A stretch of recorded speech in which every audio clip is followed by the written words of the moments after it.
Okay, guys. So welcome to today's session.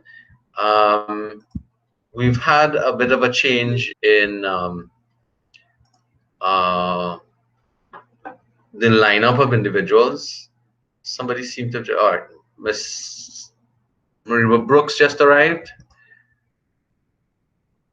Just So, confirm, please. Mr. Mr. Sorry, Yes. my bad. I apologize. Um, just trying to keep a register here of the days that we're having sessions together. All right, so Mr. Brooks is here. So what I did do was that this is ad drop week. Well, it's kind of going on a bit long, so it will end a little later than normal. So people are still kind of adjusting classes and schedules. So what I did was I went ahead and I changed the schedule.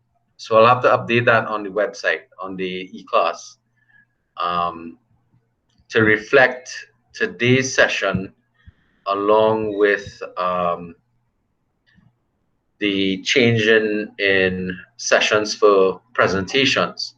So Mr. Diabro is who isn't here yet, and Bagauti, Andrani Bagauti, they are still on for the first chapter, chapter 4, along with Mr. Brooks and Mr. Duke. You guys are still on for chapter 5, correct? Right? Yes, sir. Maybe I should Yes, share sir. my screen so you can see what I'm looking at.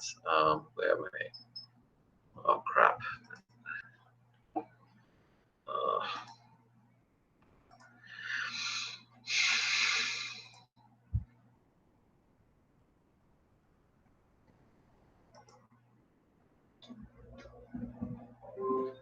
okay, so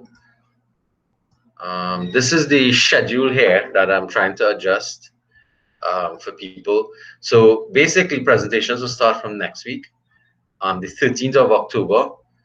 Um, I'm not seeing Brooks, not Brooks, Diabro or Bagauti. She said Bagauti messaged me to indicate that she was having some problems coming in. Um, so hopefully they will turn up soon enough in relation to that.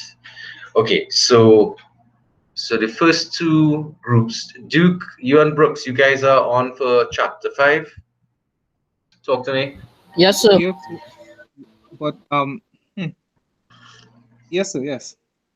You're finding the same issue with the content being very extensive? No, not really, because even the extent of it's it's not hard to It's understand. not difficult to understand. It's just determining what you think might be the most important things to bring to bear on the all right, here we are. Hi Diablo. Hi Diablo.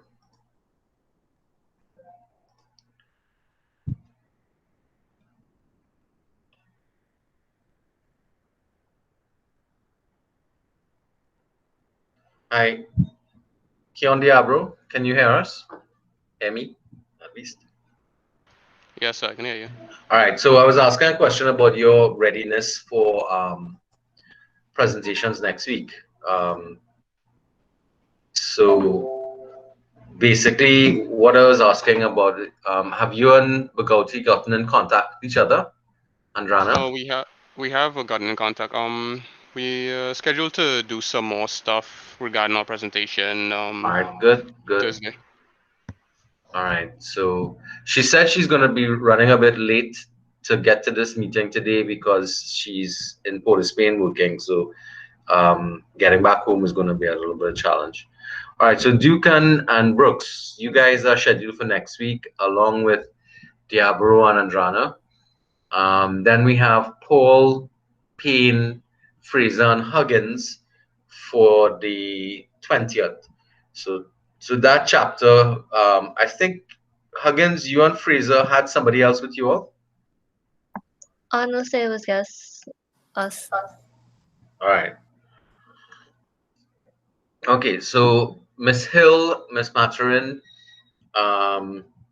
you all are on for the 27th instead. Yes, Okay, sir. sir. All right, Miss Ramata and Miss Ali, chapter 9. All right, this is one that changed. Kyra, Thomas, and Makita O. I had to shift off Makita from the last chapter, chapter 10, chapter 15, and put her with you in chapter 8 because the person you were with, that person's left the class. Did you realize that, Kyra? Yeah. All right, but you didn't. How long ago you knew she left? No, well, when you just said it, at the beginning of class. Mm. That's when you just realized it. Okay. I would have thought that we would have seen people drop out the chat. I don't know if people. No, I'm seeing 23 people in the chat. I think that was a person who never turned up to start with, and then they eventually dropped the class off. All right, and of course, well, Ren, you Jackson and Humphrey are still on for chapter 12. That's on November the 10th. So this is the new schedule of presentations that we're looking at here. And I will update this on the e-classroom. All right. None of the other dates will change because remember there's a gap between the end of presentations and the midterm exercise, which is the 17th of November. So you still have about a week or two inside there to be able to do that. And then from November to December, we have time to set up the online presentation. I'm sorry, the debating activities. All right, so hopefully people are ready for what they're doing in terms of their presentations. How are you guys preparing for your oh, not no. What I wanted to ask about really was how are you with the content for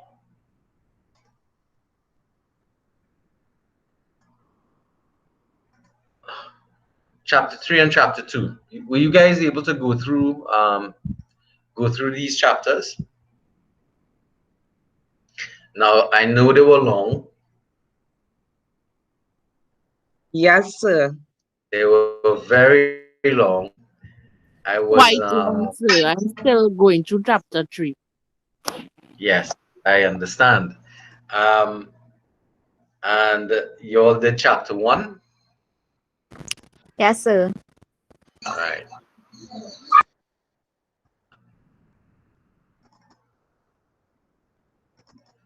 Let me just open up chapter 1 as well too. So in going through the material, have you is there anything that you, if we kind of quickly go through, this is the first chapter and preface. Here, in essence, what we're looking at is just introducing the course again, the learning outcomes. Of course, we talked about this in the very first class, and number 6 being the most difficult one. This is the names of the texts that we're going to be utilizing throughout the presentations. And you know, mostly you guys hopefully went through this stuff. Now, the good thing about this is you don't really have to memorize any of this. There's no exam that's coming in it. So I want you to take your time and go through the material and understand. I think we had gone through some of this already. All right. I didn't do voiceover presentations for them because they would end up being pretty long. Did I go through this one with you guys? This first chapter? Yes, sir. Yes, Right. sir. You did a voiceover on this. Yeah. I did a voiceover on this one, right? Yeah, no, well, I presented to you guys and had this stuff running through. The other two chapters, however, um,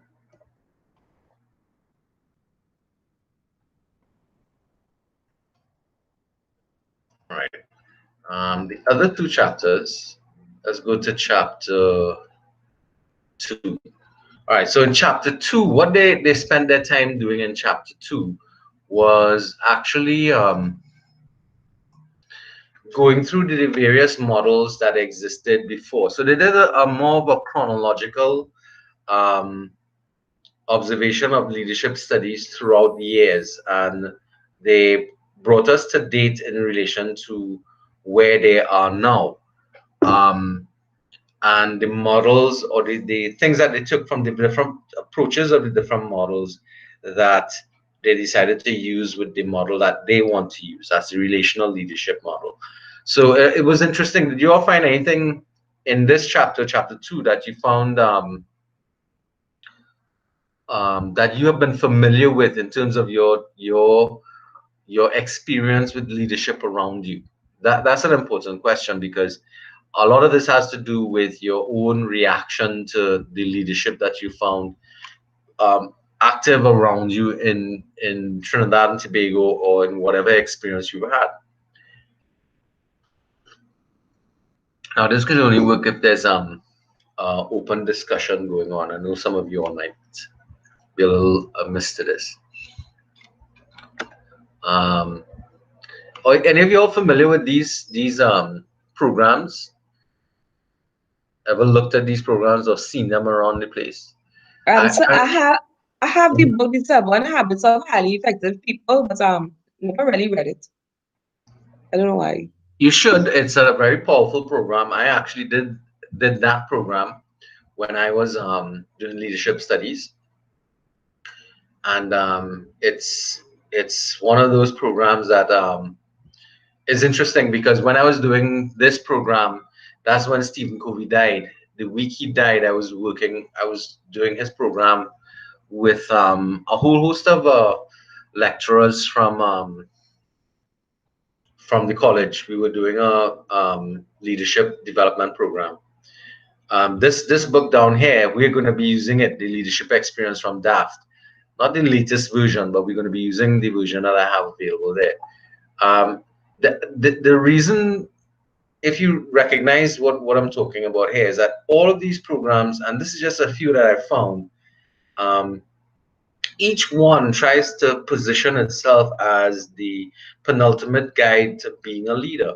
But the reality of leadership is that its approach is one that is so pervasive, and it sometimes it escapes the persons because who do it, because it's not a one and done kind of situation, and that's the thing about it. Leadership is something about developing along the way, and I really liked and this statement here makes the statement quite right. The constructive leadership makes it difficult to arrive at one definition that you could utilize to kind of just say, well, this is leadership. Leadership takes so many forms and means so many different things to people that it creates problems when we try to define it as a type of study. And that is the critical element that you want to be looking at when you move from one program to another. Now, which is why the program we're looking at is one approach that exists. It's not the end all of approaches. So that is going to be something that we have to kind of struggle with a little bit, in terms of whether or not the model that we look at is going to be useful for us across the board.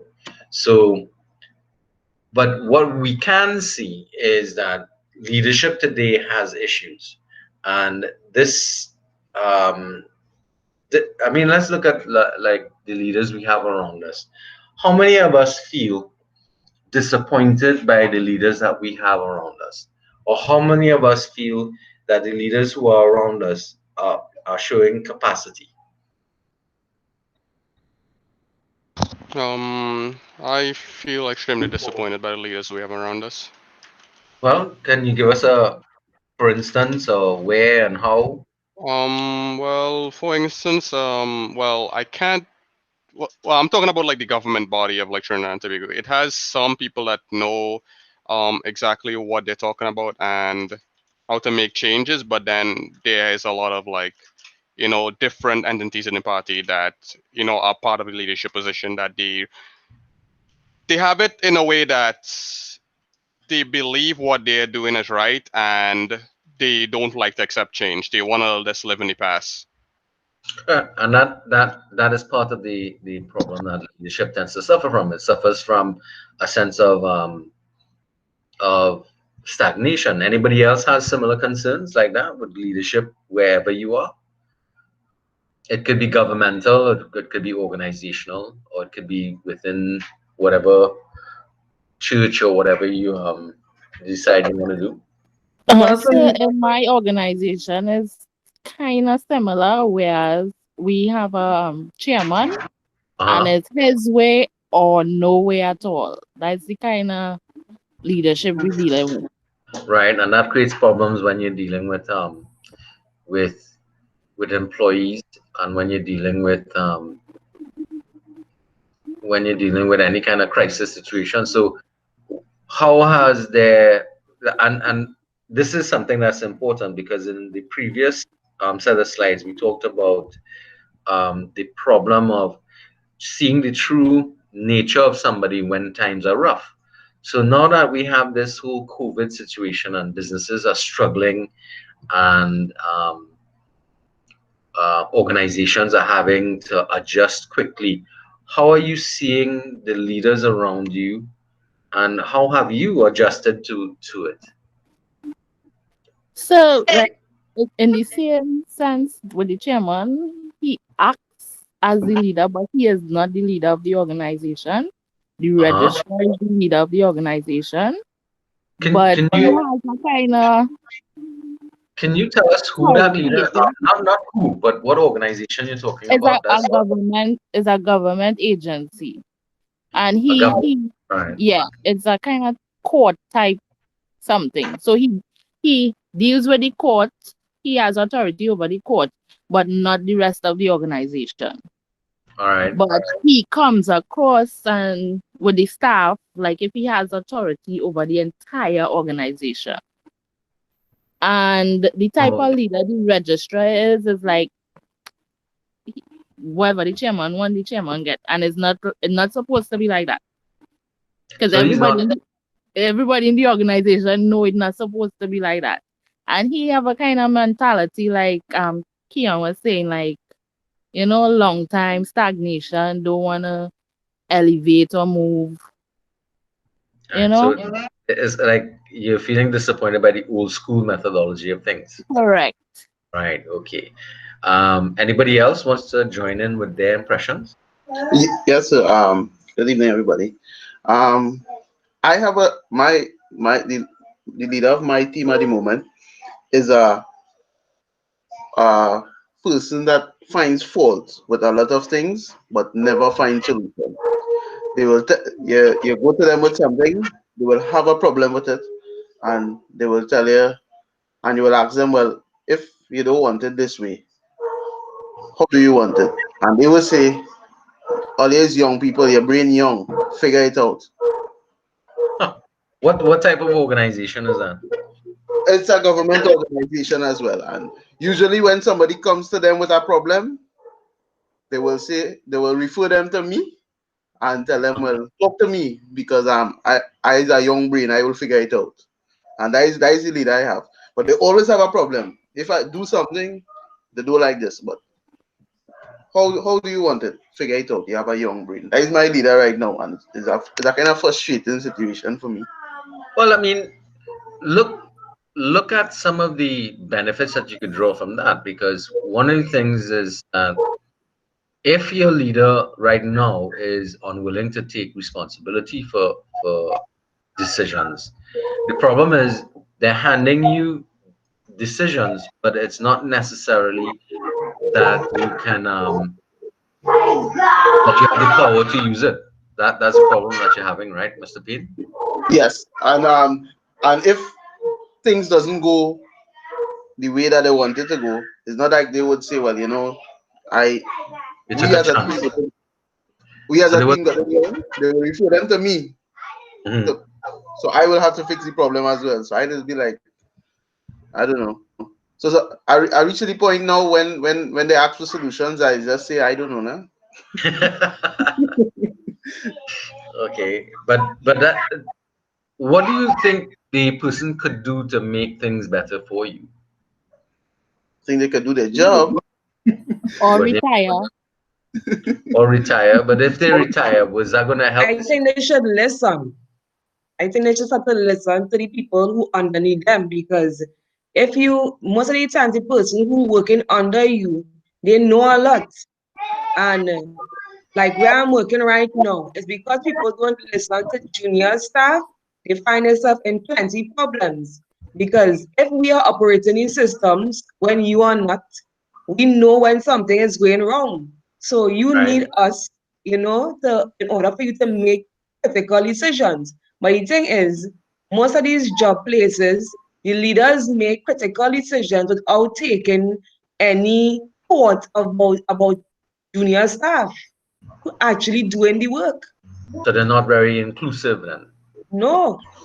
So I will agree with Jackson there, because it's like let's say a business have a head office, and then there's the staff where people work the bottom, as she said, it's junior staff. So the head office will make all the arrangement, not being or not seeing that the work that the junior staff doing, who will know the business then. So they will make all these rules and expect us to abide by it or do exactly what they say, which is unfair. That's true. Anybody else wants to chime in? Anybody has a position or point of view that they want to share?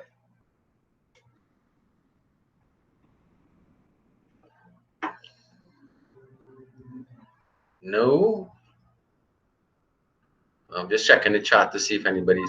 Now today's session is about that, about sharing. Okay, guys. So it's not that we're going to be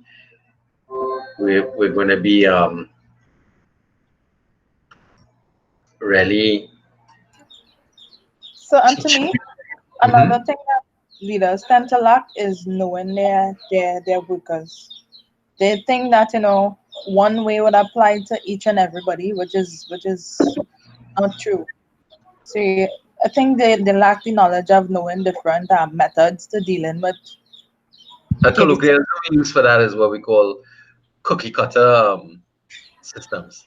So one shape for everything, one Yeah, treatment, and there is a thing about that because the idea is simply that should I treat everybody differently or should I treat everybody with the same degree of or type of behavior? The question really is in what circumstance, and that's something that the leadership model talks about. That leadership is not something that takes place in a vacuum. It takes place in context of something else. It takes place, for example, leadership in the household as opposed to leadership in an organization. That's two different areas of leadership. Or leadership in a church activity, or leadership in a community activity that is trying to get social change done. The context in which leadership takes place will not work everywhere. The times that we experience leadership is in organizational structures. Businesses would have particular points of views about how they want to look at things, and in fact, what the presentation went through were all the different techniques that of leadership that existed, simply because the the gist of a lot of leadership studies had to do with organizational control. And when you're dealing with organizational control, you're looking at output at the end of the day, output production and profitability. And when you confuse profitability with leading people, then I think that's where you have a problem. So the second presentation, the second chapter, spent a lot of time going through in detail these different systems that existed. And well, they were talking about, I found this phrase here, the anti-leadership vaccine, very curious but very true, that a lot of people don't want to take up leadership positions because of what leaders who are out there have done already, and the reaction they get from people. I mean, anybody in this class has a desire to stand up for public elections? Nope. Why not? Because of the how the system is right now, you most likely will not get your chance, even if you stand up and you have the right ideas, because of how blind the population, well, a lot of the population is. You will never get a chance. Most likely, you will never get a chance because everybody paints it in like a black and white scenario. As it's either you vote for the red party or you vote for the yellow party. They don't actually look at if people have good ideas. That's true, and that is one of the reasons why um, a lot of qualified people will not take on leadership positions, because, especially in politics, because of the way the political environment is conducted as in Trinidad and Tobago, in any country for that matter. Mm-hmm. And that's not good, for the simple reason that you don't end up with the best people. Like, I think Miss Humphrey was talking about that, and Miss Whitney, Miss Paul, you're both talking about the fact that you have people, we call them like square pegs and round holes. They don't know what they're doing, or they don't know the job that they're really doing, but yet still they've been put in charge. And this has happened a lot in the public service. You find that people who end up in leadership positions are there simply because they've been there for a long period of time. And whether or not they're qualified or they know what they're doing is two different things. And that brings us into a situation where it doesn't matter who's sitting in the position. You have people who in the organization actually have more um, leadership qualifications and leadership ability than the person who actually holds the power. That's sort of like what Ryan is talking about. Ryan has an ineffective leader who's trying to delegate responsibility onto other people, but he's not empowering them to be able to act on the decisions that they've made. And that is a dangerous thing, because if your leader does not support you, so let's say Mr. Payne makes a decision and it turns out to be an incorrect decision because of whatever happened, that there was an error. At the end of the day, what's going to happen to him? More than likely, he would be reprimanded and may actually end up losing his job as a result of something like that. Yes, Ms. So Humphrey. that happens a lot in the public service. Yes, and I'm speaking specifically in the public service, where you have people who are given jobs to do, but they don't act on it appropriately, causing situations to exist where nothing gets done. Because you have a leader who's ineffective, and you have uh, general malaise in the employers, among the employees, or the junior staff, because nobody wants to take a chance, because they know that they will be punished, ridiculed, or demoted, or even lose their jobs if they make any sort of decision that might hurt them. How, for example, have you all been managing with the reduced staff complements during this COVID-19 reductions phases that's been going on? How are the adjustments being made? So when my organization was deemed essential, so I had to go to work every day. Did they not schedule staff on a timetable basis?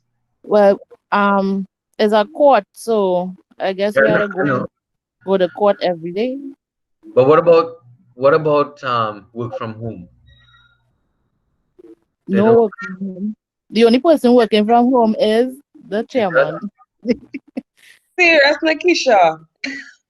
Because we did essential and we working from home. I've been working from home actually before the Prime Minister said 100% working from home. They're When we wrong. had the first wave, he put us in the, oh gosh, the thing that they did, the not the law. Oh gosh, if you go back to the first thing that the health minister and the prime minister did, and he listed out the organizations that were essential, we were in that. Right, So I remember because that. of our ineffective leader, which is the chairman who thinks he's the leader, he said we are essential, so we have to come out. So supervisors and managers have to come out. And then the staff at the registry, they have to come out because persons will be filing documents. So they have to come out. The other Right. staff, which is like probably the court staff, like cat reporters, and Mm. they coming out one in, one out. But the rest of us are essential. And then we had the close of the financial year. So accounts and other staff members had to come out every day. So we didn't really get time off from since the first wave. Well, it's not a matter of time off. It's a matter of being prudent in the level of contact that people are interfacing with each other. What about the social distancing required at the workspace? We have all of that in place. We just need to be there. So And, no, Adriel. as a junior member of staff, do you see that you really need everybody there, or can they use a rotational system from your So I'm not perspective? really junior, so that's why it does come out like almost every day. But we don't need it because persons not filing documents every day. We court not in session right now, Right. and we already did everything we had to do for the close of financial year. So why is everybody out there?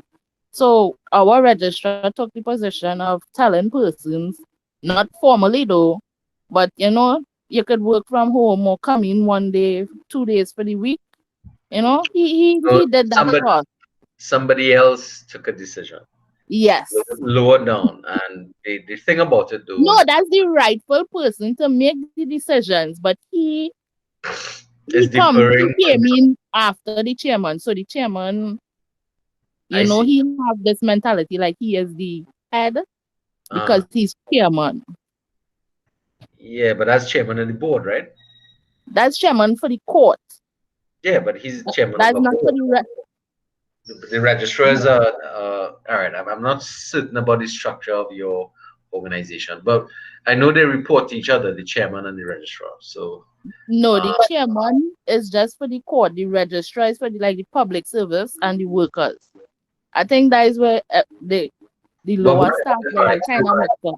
one of the things that you're probably not seeing there is what is the internal, not arrangements, but sort of like the pecking order in terms Right. of. The second order, sir, is the registrar is the head, and then we have like admin and things. Yeah, well, the pecking order actually has to do with, you may have an organizational structure in place, but the pecking order is who's actually in charge. The So registrar, not the chairman. no. You're missing the point. The point I'm saying is, yes, the registrar is supposed to be in charge, but the pecking order is the reality. The reality that exists is that the chairman has taken over control. It may not be correct in terms of the how the structure is designed, in terms of the chairman on top and the registrar. Are they supposed to be side by side, or are they one above the other? That kind of Oh, structure. so what in that case it have two separate structures or pecking orders. The court is separate from the administrative part of it. So So who's for the court, yeah, it's uh, like a separate thing, but we all together in one right? building. Right, I understand Right. what it is. So the They court have two have the systems. chairman and then he have members, and then the admin side have the registrar, and Okay, so that the makes sense. chairman not supposed the chairman don't have any authority over the registrar. All right, but they're supposed to work together because one is supporting the other side, right? Your area supports the legal side, the judges and No. The court is actually separate. right, We but support the staff, uh, which is the registry, and the well, accounts and admin and that kind of thing. Right, But the court is separate. right, but your activities is supporting the whole legal activity, not so. Not my activity. Not yours in That's particular. probably that's the registry. Right, right. But what may be happening is that your registrar may be deferring to the chairman because of his seniority of position. We think so, and he knows his authority, but he's just like, let the chairman do whatever. So in essence, he's ineffective. That's what Yeah, yeah. all right, that makes sense. That actually makes sense. All right. Coming back to the presentation. So this was chapter 2. We talked about the anti-leadership. And then I came to a section here on the myths of leadership. So the myths are leaders are born, leadership is hierarchical. This is one that you all were just describing, that there's a hierarchy in things, and that you need to hold formal positions, and that you need to have charisma. And then they started to debunk some of those things. This one standard way of leading. This is something that I believe our friend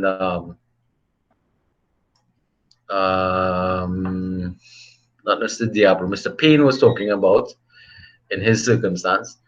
And it's impossible to be a manager and a leader at the same time. And all you really need is common sense. So really and truly, those were the myths that the text identified, and then they went on to the truths. And we realize that the theory that we're looking at is saying that no, leaders aren't born, but they are made. And that's something that we will have to come through. And it may be something that kind of challenges individuals here, because a lot of people may perceive that leaders ought to be preordained, and that's a very old theory. In fact, when we go to the theories, that if you looked at anybody looked at the great man theory or the trait theory, Yes, sir.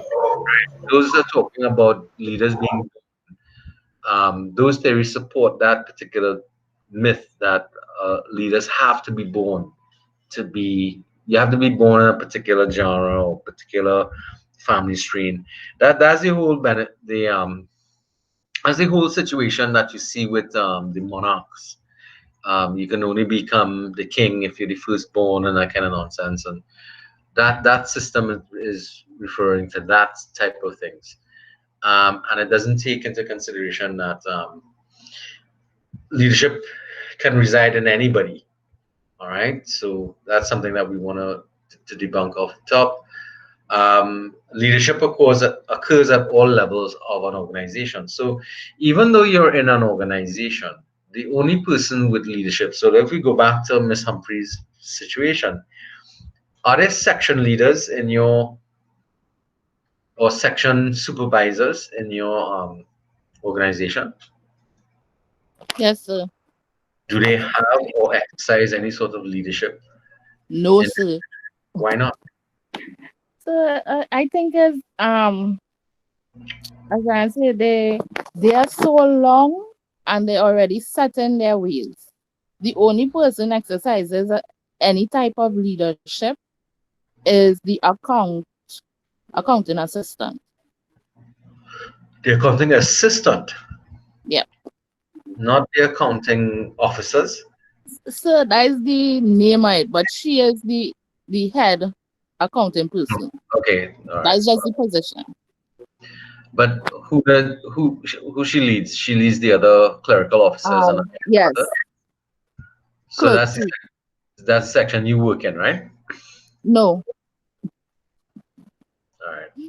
I lead the registry staff. You lead the registry staff. Yeah. That's left. And I would answer to the registrar. And you answer to the registrar. Yeah. So you're in a middle management position. Correct. All right. So what have you done to try and mitigate against some of the things that have been happening in the organization that you don't like? So as Ryan said, it's really hard. It really hard, especially in public service, because you will get staff coming in like clerk ones and office assistants, and you would try to like, Help them. yes, and then they have these persons, the older persons over you, some like the administrative assistant, Mm-hmm. and we have like some other assistant stenotypers and them.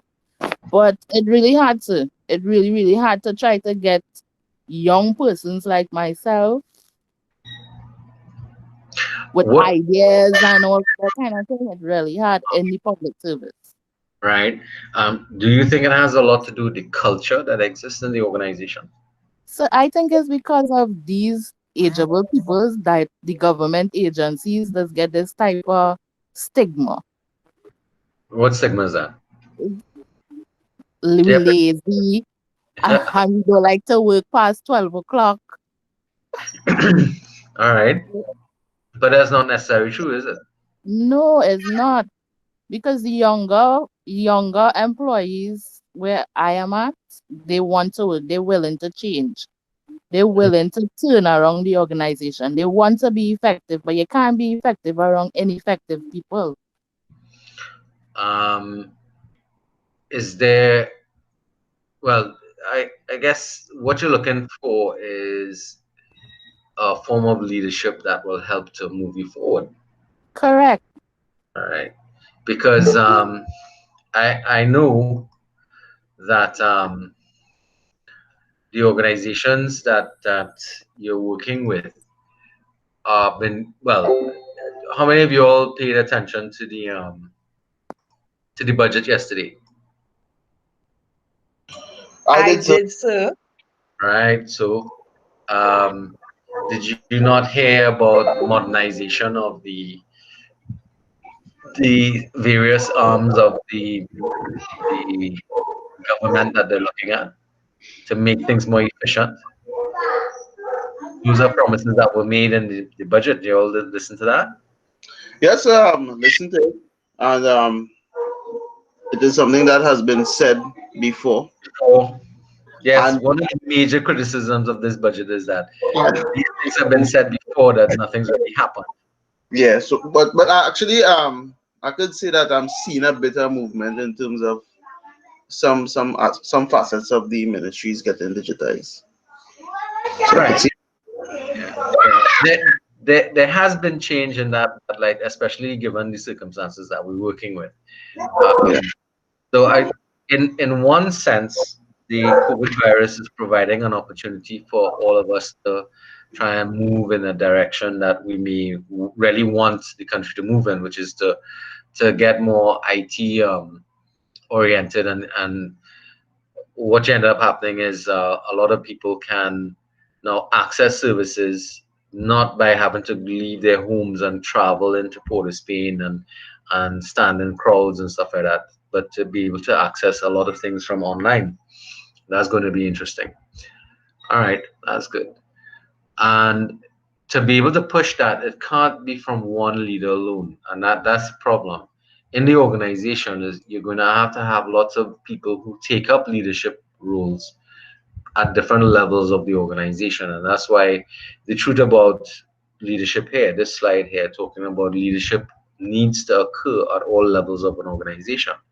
Because if you think about it, a leader can't be everywhere all the time, but they must have some influence on what's taking place in other parts of the organization that hold to the vision and mission that the organization has. And that that that is because, I mean, chapter 3 talked a lot about it in terms of the relational model empowering people to do things once they've all joined the well, not the cult, but joined in accepting the vision of the organization, or that particular leader. And that's something that we don't spend a lot of time doing in terms of setting up our vision and mission and where we want to go in an organization. So this is might be especially true in the public sector, where there has recently, a couple of maybe 10 years ago, there was a move to try and create vision and mission statements for each branch of ministry operations. I don't know if any of you all were actively involved in that stuff. Anybody took part in the creation of the vision and mission statements for your organizations? It could be private or public, it doesn't matter. No? Need to hear from people, huh? So let's see. Let me call it. Miss Mohammed, you're just up in the corner there. What organization do you work with, or are you not working? Hello?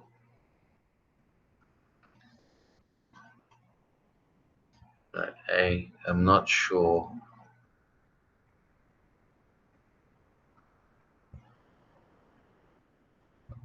That she's hearing me. At least I'm not sure that anybody's hearing me. Anybody has any ideas like that? That of who took part in organizational vision and mission and that kind of stuff? Mr. Diablo? No, sir. No? No. It's something that let's say, for instance, you want to create a party, a political party. Why are you creating the party? And what is the vision that you have? Those are really critical things that you need to pay attention to. Because if you're not going to articulate something that people could believe in, then who's going to follow you? You have to appeal to people at a level that they understand to be able to get that done. Actually, Nicole Raumat has just arrived. Anybody else has any comment they want to make about that?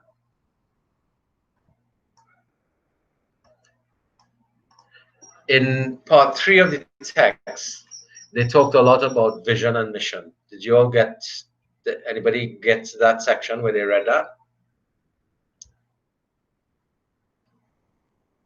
Were there areas that you all discussed that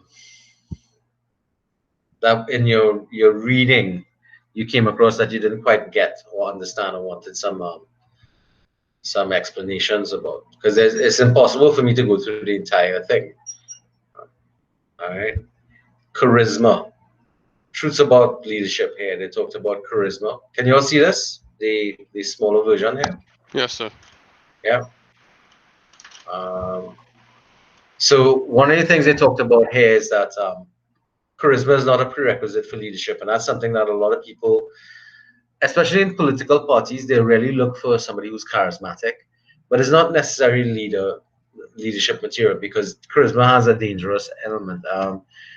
This statement from this guy, Mr. Drucker, Peter, you're familiar with his name, Peter Drucker? He's another person who does a lot of leadership studies.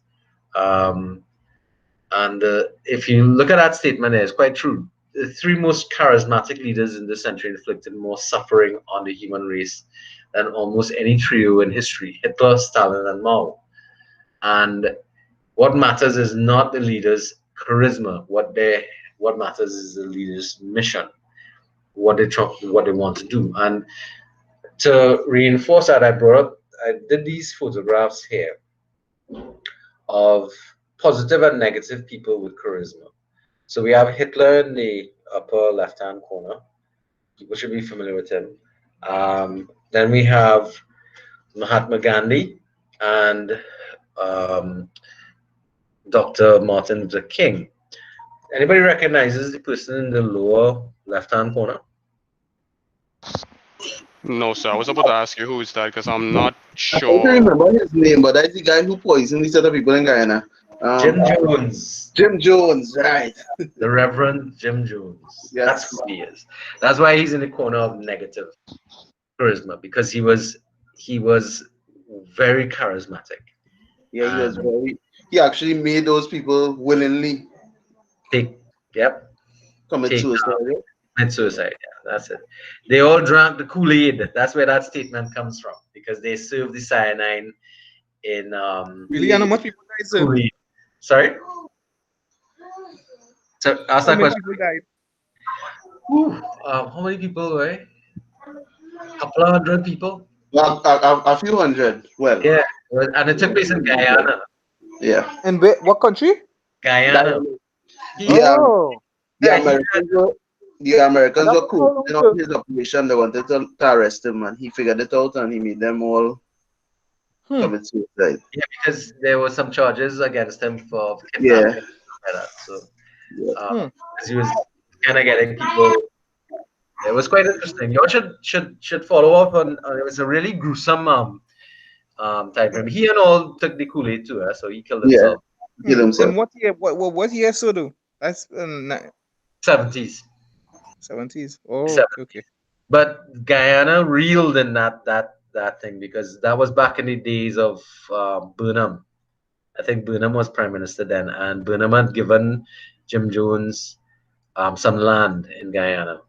So there's a lot of stuff there that you could look at, and that's one of the reasons why leaders don't really look at charisma as being a good quality, or the leadership studies, because Hitler and these guys, Stalin, Joseph Stalin, and Chairman Mao, all had great charisma. They were able to encourage people to do things that weren't necessarily good things. Um, so it's called the black hat of charisma. When one of the guys goes into it, you have to be careful with charisma, because charisma works in a very particular manner. All right. Let's look at this other truth, that there's not one right way to lead. So the concept of leadership tends to have a one-dimensional thing. People look at leaders and they should be doing things in one particular way, and that's not true. Leadership works from different contexts, and here they're talking about your own experiences, your cultural identity, your gender, your personal value system. So that I believe wholeheartedly, that people lead differently, and their style can be influenced by a number of things that comes out of them. And then of course, this here, the importance of distinguishing management and leadership. Now, management is a different activity and is not necessarily a leader, but sometimes to be able to manage properly, you need to exercise leadership. So they're not exactly divorced from each other, but one relies on the other. So one of the things that a lot of people make this statement: you can't be a manager and a leader. Yes, you can. You can be both, but it's where you're going to have to take. You're going to have to be careful with some things. Some of your actions will be management actions, whereas some of your actions would be leadership actions, and therein lies some of the problems that leaders and managers have to struggle with in organizations. So it's a critical thing, and that's part of the problem that we face in the public sector. The public sector, they generally have management people sitting in leadership positions who may have arrived there without understanding that they now hold leadership positions. And because leadership is pervasive throughout the organization, and that is something that we have to pay attention to. But it's something that they identified here. Um,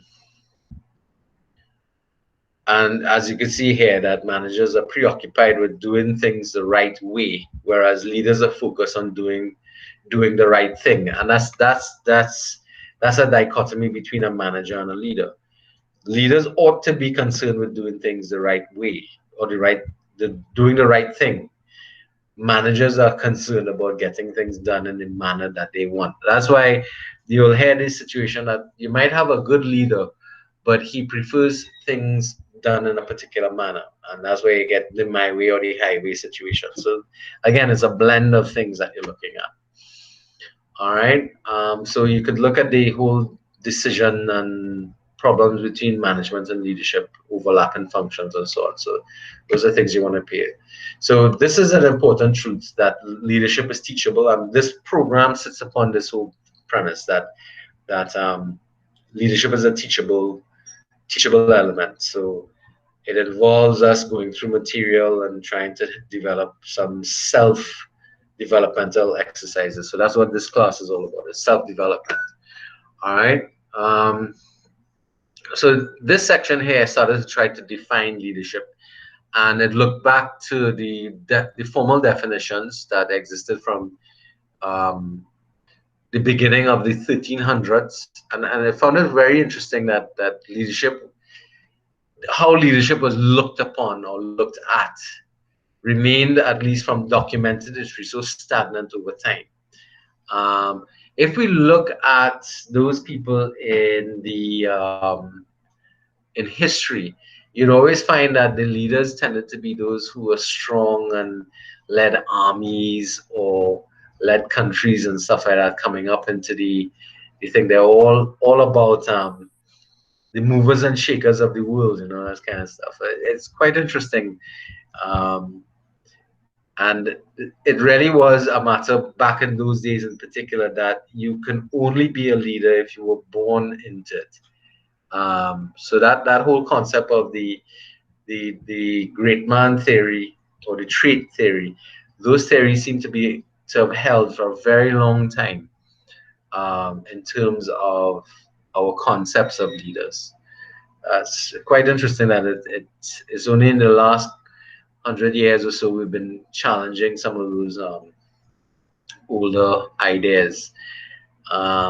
So here we have the 1980s, where it kind of blew up with a number of different ways to define leadership, and we see it just exploding in the 1980s, and of course in the 1990s and stuff, it started to become even more.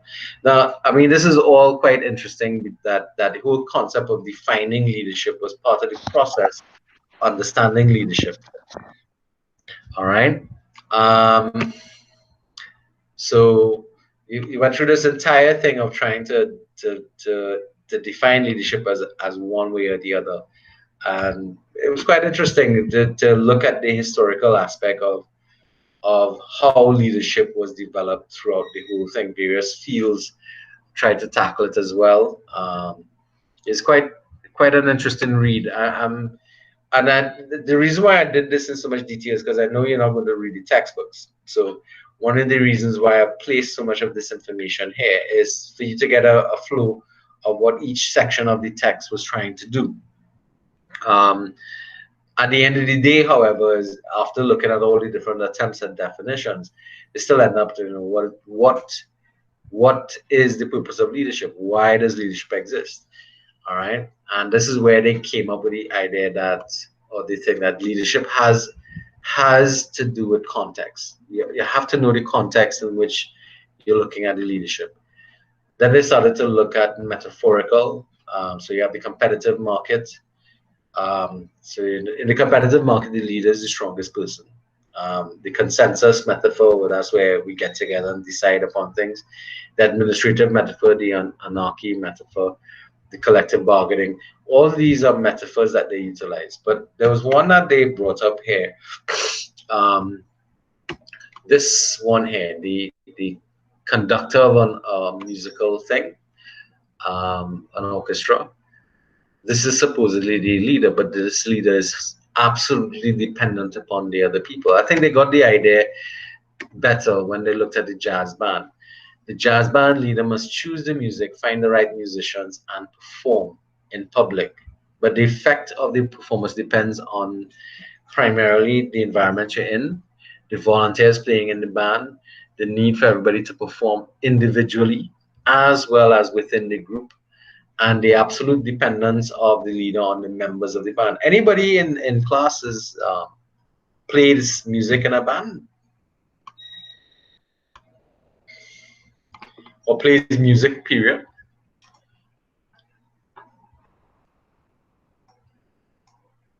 No? I just play music, but DJ wise. DJ, right? But anybody here in class plays an instrument? Yes, sir.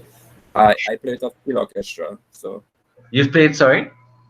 I play with a steel orchestra, so. Right, that works. And the metaphor that I like here is you might be the conductor, and the person who's conducting the side is, or the captain in the case of Dion here. But you are dependent as the captain on everybody else doing their part, and that's a really good definition of leadership. Leadership is about you leading the way, yes, but creating a situation in which everybody else can work with you. And I thought this definition of leadership here was quite good in that sense, um, in terms of describing that whole situation of leadership. So I found this image here to just kind of illustrate that, because these are the things that they talked about here that I felt were really critical. Um, the inclusiveness, valuing of the individuals, showing the importance of the public good, empowering people to realize their gifts. Because a band might have mediocre players, but if they play well together, the entire band shines. But if the band has really good players in it and everybody's good, but they're not working well together, then regardless of how good the band is, the members of the band is, they can't find a way to work together to highlight the skills of each player. Nothing's gonna happen. Yeah, nobody would like that band, you know. It's quite interesting. This episodic affair. This is an important element that I think the book pointed out too, is that leadership doesn't take place every second of every day. It takes place in specific time frames and specific situations in little episodes. So like Ryan, you might have a meeting with your boss. That's a leadership meeting where that kind of stuff. Or you have you go to a 2 hour meeting in which your leader is there doing something. So that in that situation, leadership shows up and plays an important role. And it doesn't stay with you for the rest of the day. But what happened in that 1 hour meeting with your boss might affect everything that you do for the entire day. And that's the profound effect that leadership has. Leaders can make or break individuals in terms of how they feel about what they do in a critical sense. Because I mean, it's sort of like what our friend Miss Humphrey was talking about. Based upon what was happening with that one leader she has, it can permeate the entire organization or parts of the organization, and people feel a bit cheated, or they feel left out, or they feel powerless in an organization. And that's something that you want to pay attention to, because that is not something that you really want happening. Mr. Payne was talking about that as well, where he feels, or at least from what he spoke about, feeling almost left alone, left out, and thrown to the wind kind of stuff. All right. Anybody else wants to comment here?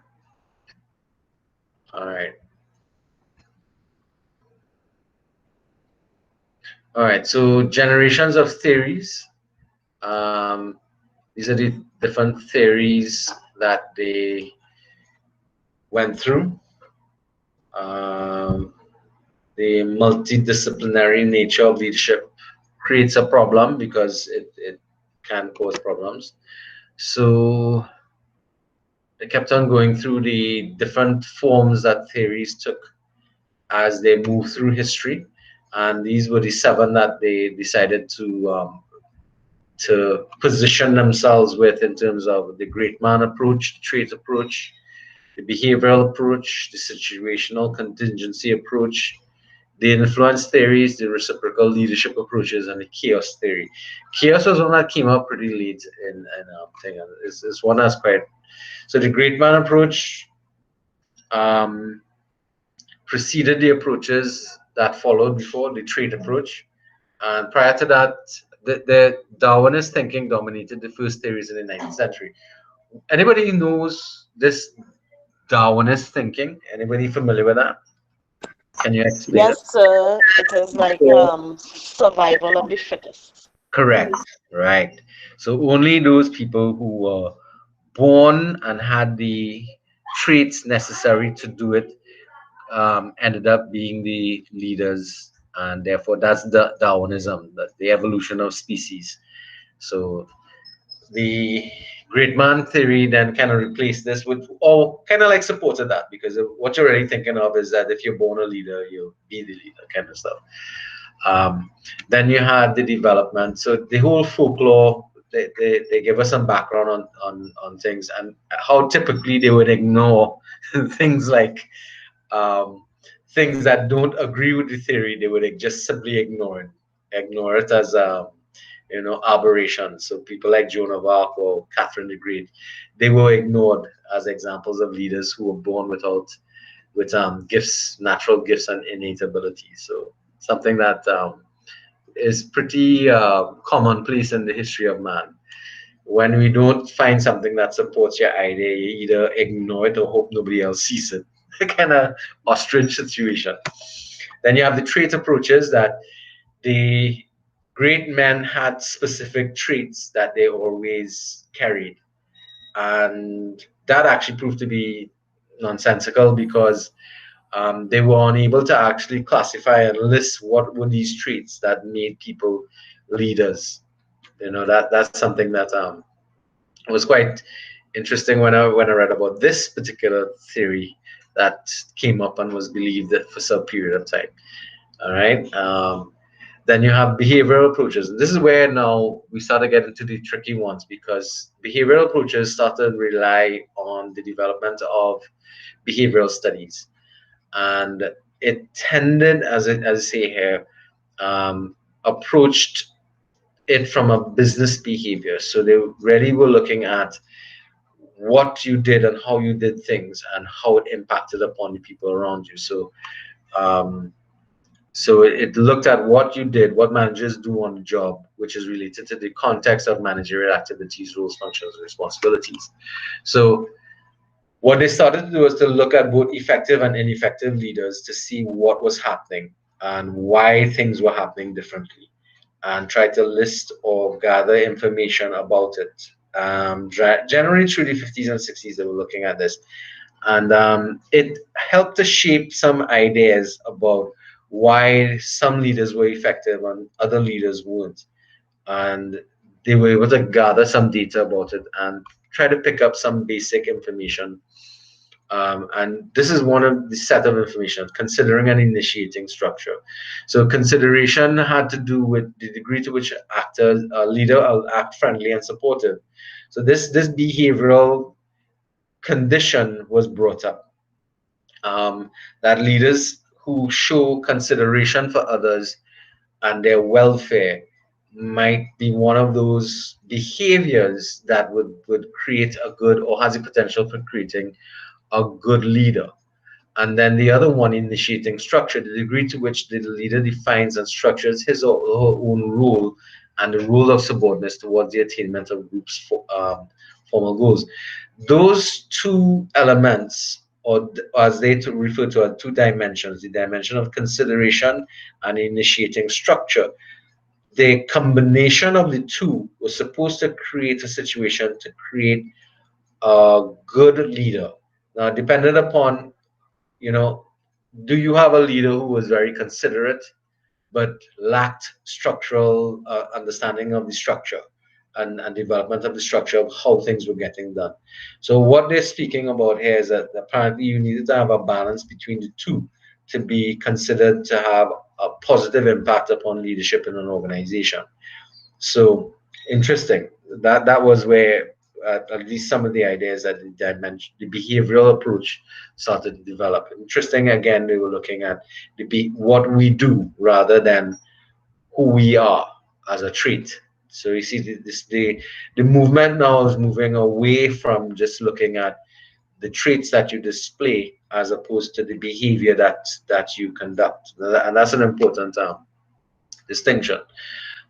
Blake and Morton here, they proposed two other things: concern for people and concern for production. So they are looking for a combination of behaviors. Yes, you're concerned about people, but you have to be concerned about the output of your company, and that makes sense to a great deal. I mean, that's just another way of looking at consideration and structure.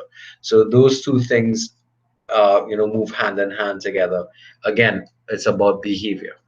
Um, those leaders who show concern for people and concern for production tended to be supposedly more successful than others. So that's another type of things that. Then they talked about this Michigan study here. They talked about group processes, measures of group performance, and the identification of leadership. So we have these three behavior types that they're looking at here: task-oriented behavior, relationship-oriented behavior, and participative behavior leadership. So when you all do, when the group that does groups and teams, you're going to come across some of these terms there because this comes again from behavioral studies: task-oriented behaviors, relationship-oriented behaviors, and participative leadership. Those are three of the distinctions that they identify here in terms of what effective and ineffective leaders do. So I think it's further this. Did I this? No, I didn't go to town on that one. But task-oriented behaviors are those behaviors that are of a leader that are oriented towards the completion of the task of your organization, whereas relationship oriented is kind of straightforward. um, those are behaviors and actions of the leader that help to develop and nurture good relationships in between yourself and the organization. And participative leadership is a type of leadership style that allows others to participate in your decision making.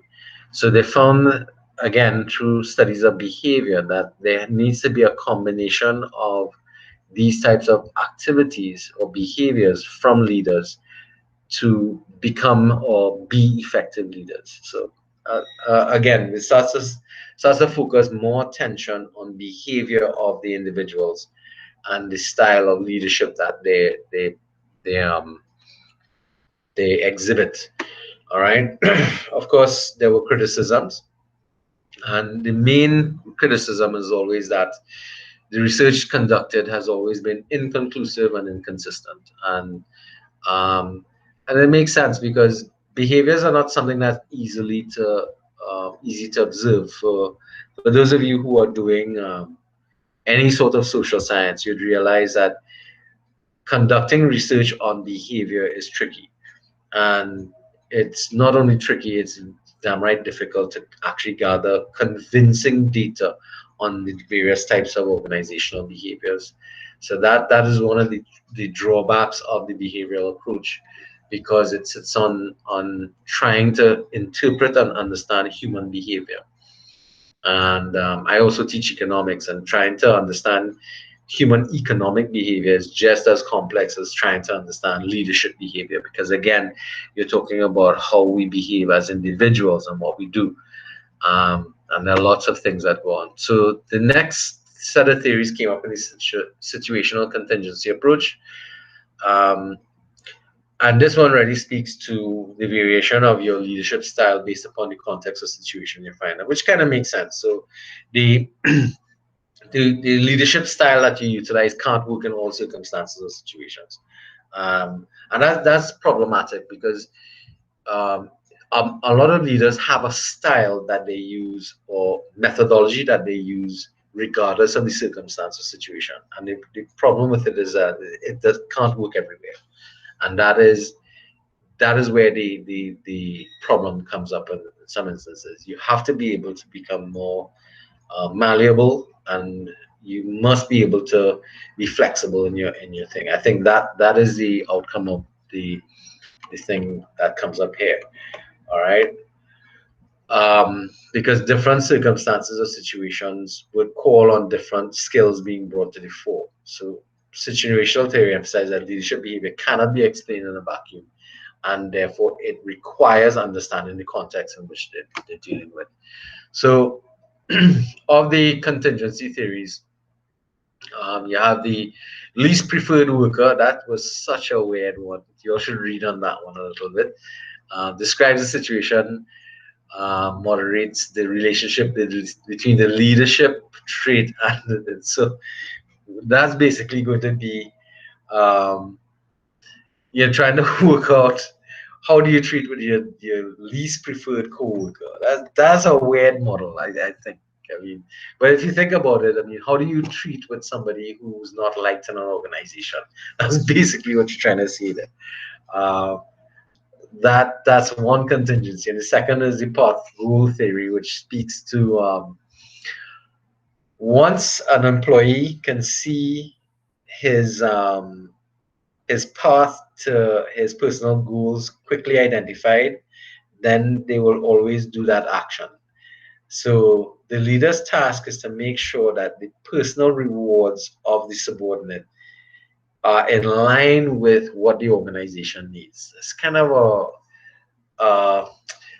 the way you're looking at that is carrot and stick approach. That what you're doing is making sure that you put motivations in place to force the person to behave in a particular manner to get to where the organization needs them to be able to get what they need. So um, that's the carrot on a stick mentality kind of thing. You notice the date that comes from, 1957. Again, very industrial approaches here. This was after World War II.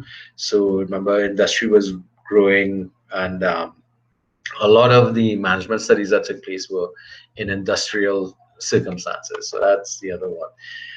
Um, Concerns about these theories of leadership include a lack of supporting research, and of course, that was one of the things too that the 50s and 60s were, even coming up to the 70s. The approach to studying behavioral type um, sciences didn't really get going until well after World War II, because the manner in which certain things were done before prior to that was very ad hoc. Um, and it's simply because there wasn't an application of scientific research theories on the the behavioral theory system. So that took place a little later, along at least from more a consistent approach to how theory was being tested. Influence theories, this from time frame from here is 1924 to 1947. This is before, after World War One and after World War Two, knowing that. And you all should be familiar with this guy, Max Weber. Anybody met him before? Management students? Yes, so in Yes, social sir. studies, in it's not social studies, so sociology. Right. Yes, sir. So he postulated the concept of charisma in management to describe a form of influence based not on traditional power or formal authority, but rather on followers' perception of what a leader is endowed with. And that is this again, charisma is a dangerous thing. All right. Um, and you see 1977, then it was kind of formalized at that point. Um, but there's a problem always with charisma because um, it's not so much what the leader does, but what the followers do. That is where charisma is dangerous. Because charisma is such a tricky thing because it's about you being able to influence other people to do things, and that could lead to a situation where you can influence people to do things they shouldn't be doing simply because you're utilizing the charisma of your personality to be able to do that. And that is potentially dangerous. And now, of course, um, I like this particular one. Several theories exist which posit that the conditions that facilitate charismatic leadership includes times of crisis and when and times when followers are willing to challenge the status quo. So this is one of the reasons why charismatic leadership can be dangerous, in that when there's a crisis going on, people are looking for guidance, and that guidance can be misdirected in some instances, and that is where the danger lies. Of course, followers are willing to challenge the status quo. So, in terms of if you look at the Black Lives Matter movement, you will actually see some charismatic leaders or people rising in the thing who are showing charismatic potential, but it really hasn't at this point in time coalesced around any one individual per se. Nobody's been able to rise into to be able to galvanize this effort into one particular movement. But you have a host of different social individuals um, through social media and stuff. And the problem here now is going to be that the current circumstances, regardless of whatever the issues are, the social environment that we exist in today is very fluid.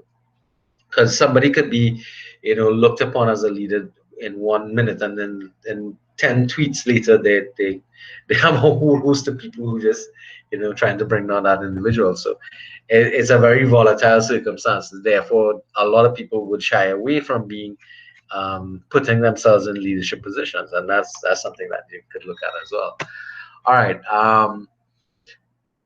And this is the problem I was talking about here. There's too much difference of individual leaders by followers can create dangerous scenarios where leaders misuse their power or deliver a vision with an empty dream.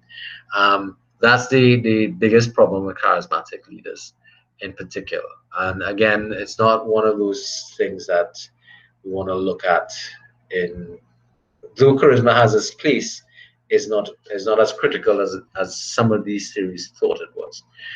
All right, reciprocal leadership theories. This is from the 1970s, when things started to get a little more introspective. And we have to think about the context of the 70s. The 70s is the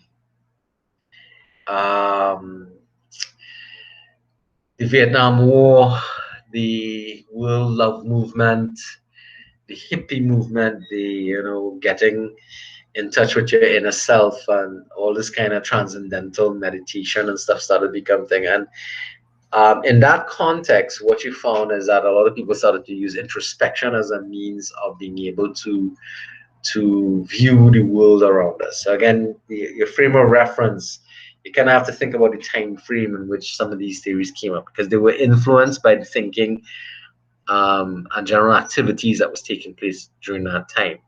So you notice that they emphasize the mutual goals and motivation of both followers and leaders, and elevate the importance and role of followership in the thing. And that makes sense. So this movement here, you can't be a leader if you have no followers. So those are the things that is and this is quite true. Leadership is not about something that the leader does to followers. Rather, the leadership is a process that meaningfully engages leaders and participants. So it has to be that both parties want to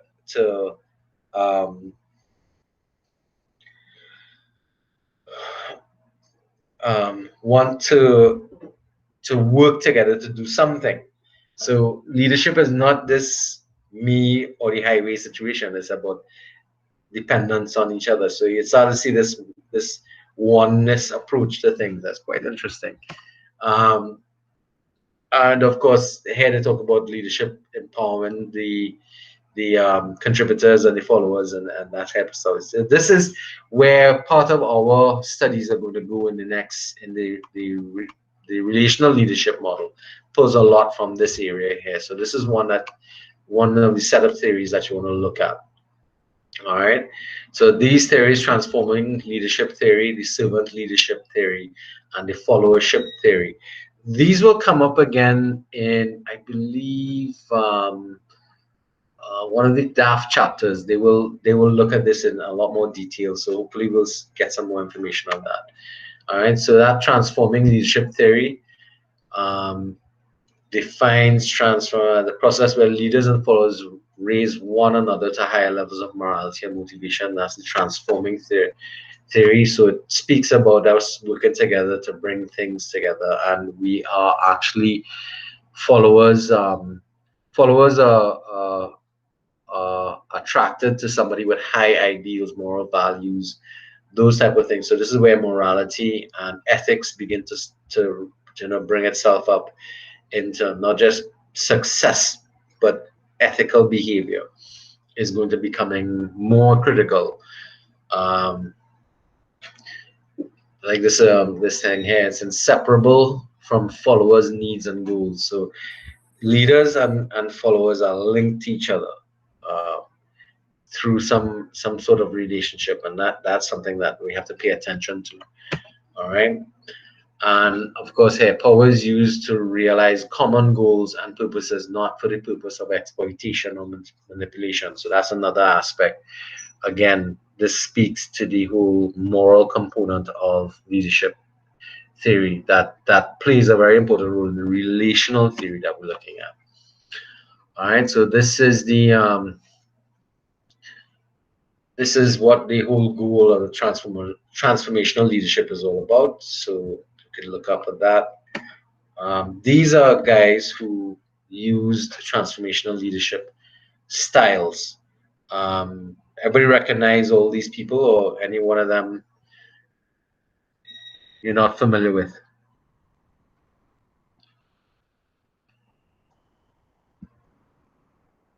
Yeah. No. Sorry. You familiar with all of them? No, sir. No. So just the one in the bottom in the middle. That's the only one I don't recognize. All right. So, Yeah, I was going to say that too. I don't recognize the one to the bottom in the middle. all First right. one is John F. Kennedy, Mahatma Gandhi, Abraham Lincoln, Mother Teresa, Martin Luther King. I don't know who's the guy in the middle at the bottom. All Guy right. in the middle is FDR, I think. Yes, that's correct. FDR. Oh, okay. Yes. All right. Remember, they took their countries and transformed them from one type of thinking to another type of thinking, and that's why they are identified as transformative.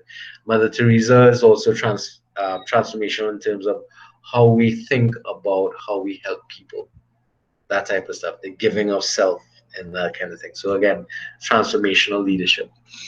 All right, so thank you, Eric. That means people are paying attention. That's good. Without you all being here, I can't see, so it helps to get that kind of feedback. All right. Um, y'all could go on and read more about transformational leadership theory, but it will come back around. We will be looking at it. Then you have transactional and transformative. That's actually one of the debating topics. Is transformational or transactional leadership better than the other? So transactional leadership is about self-interest. If you think about it from the perspective of a transaction is about a transaction. So you get something and I get something. So there's an interchange of things. Transformational leadership is asking you to do something not for your own self-interest, but for the interest or the benefit of more than just yourself. That's a big gap there between them. So those are things you want to pay attention to. This servant leadership theory actually is quite interesting. Again, it will come back up again. It begins the concept of the person who wants to lead, or the leader is really performing a servant function. They become the servant to those they lead. So a concept that comes with this is stoop to lead.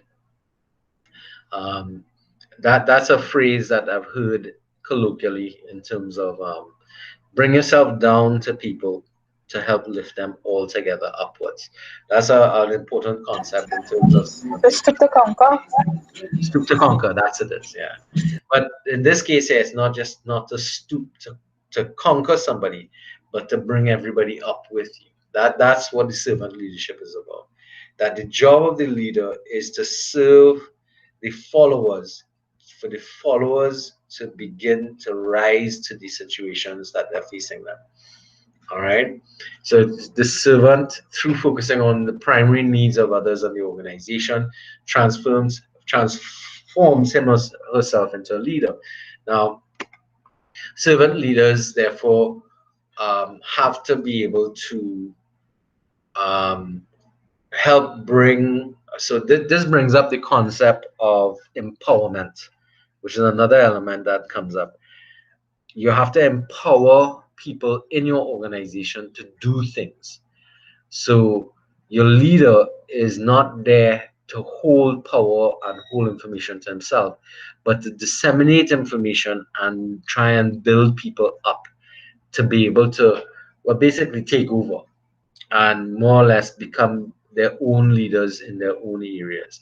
So that's part of the whole situation that comes up in relation to that. Both leaders and participants are stewards of the organization who dedicate themselves to taking care of the needs of the others, and the organization needs them to uplift the mission and values of the enterprise.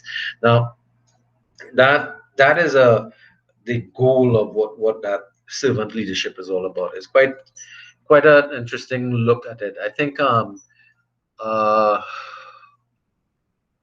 when Kamala Prasad Bissessa was prime minister, she tried this well, a version of this servant leadership thing. Don't think she got it quite right though, because to be able to get servant leadership working, it means you have to put aside your own personal interests and personal gain. That I think that was where it fell apart. The concept of servant leadership is quite good, and you see that there's another stage to it that comes. So that's something that you want to pay attention to.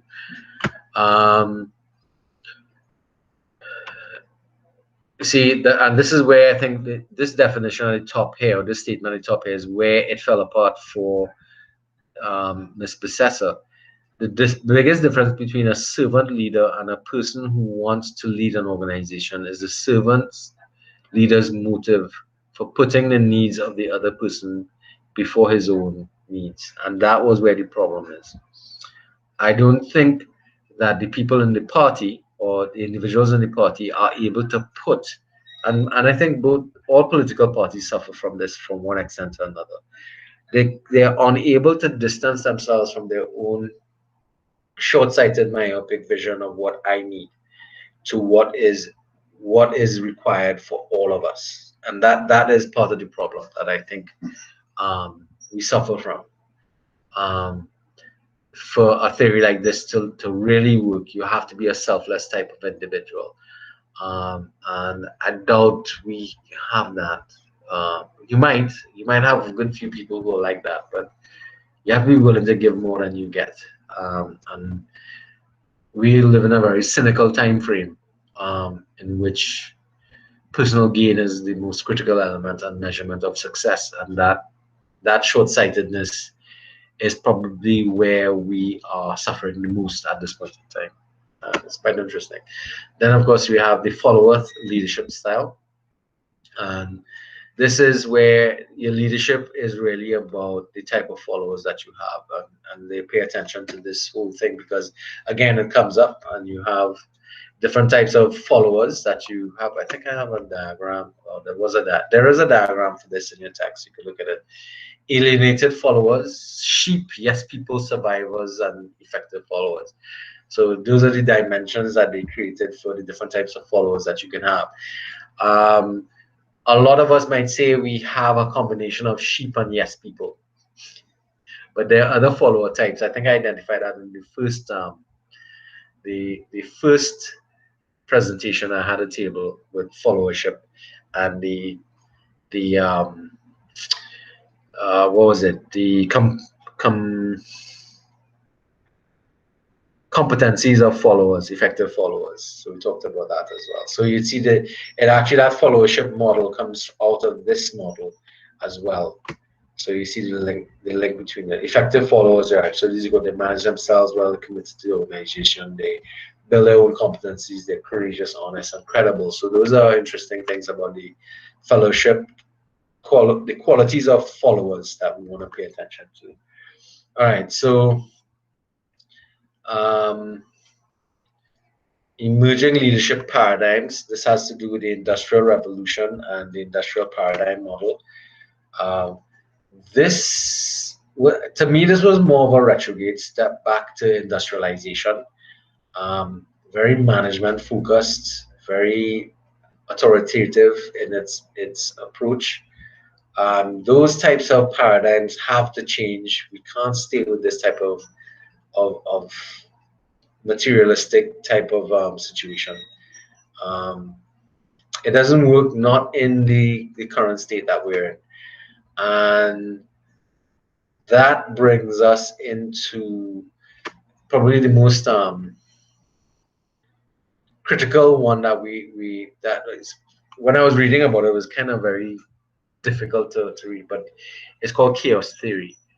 Um, and yeah, this statement here, faced with an unprecedented economic, technological, social, socio-political, and moral, ethical tumultuous sea of change, there's a need for new theories, new applications, just plain new thinking about leadership.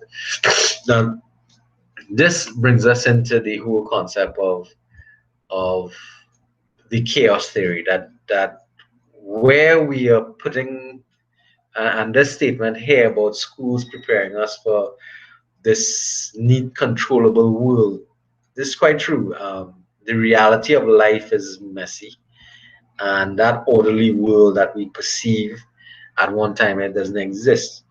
What exists is an ever-changing mass of variables that we have to navigate through on a daily, yearly basis. It's not neat, nice, and controllable, and then that's the world that we live in. And that's the whole concept of what chaos is about. And the interesting thing about chaos is that even when there's chaos, things live. And rather than be afraid of the chaos, the theory is telling us that if you look at nature, in the chaos of nature, things survive and they thrive.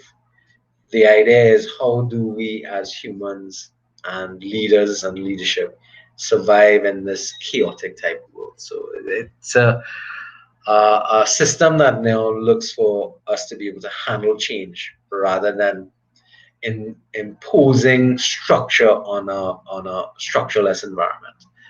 That's a really interesting concept in terms of chaos theory, and how systems emerge in a chaotic environment that we can't necessarily see too quickly, but it comes up. It's and this reading about this was quite interesting, I must say.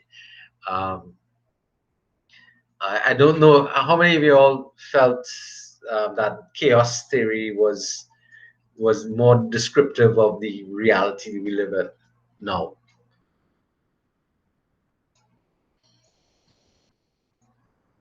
Anybody?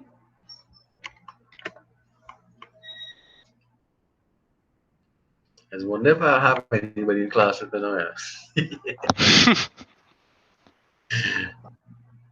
All right, so the chaos system is a really interesting system that came up there, and it was quite when I was reading about it, I was saying, this kind of describes our circumstances today, where everything is very chaotic, um, and you have to the systems have to develop to be able to handle this circumstance. So these are the different systems that come into being, um,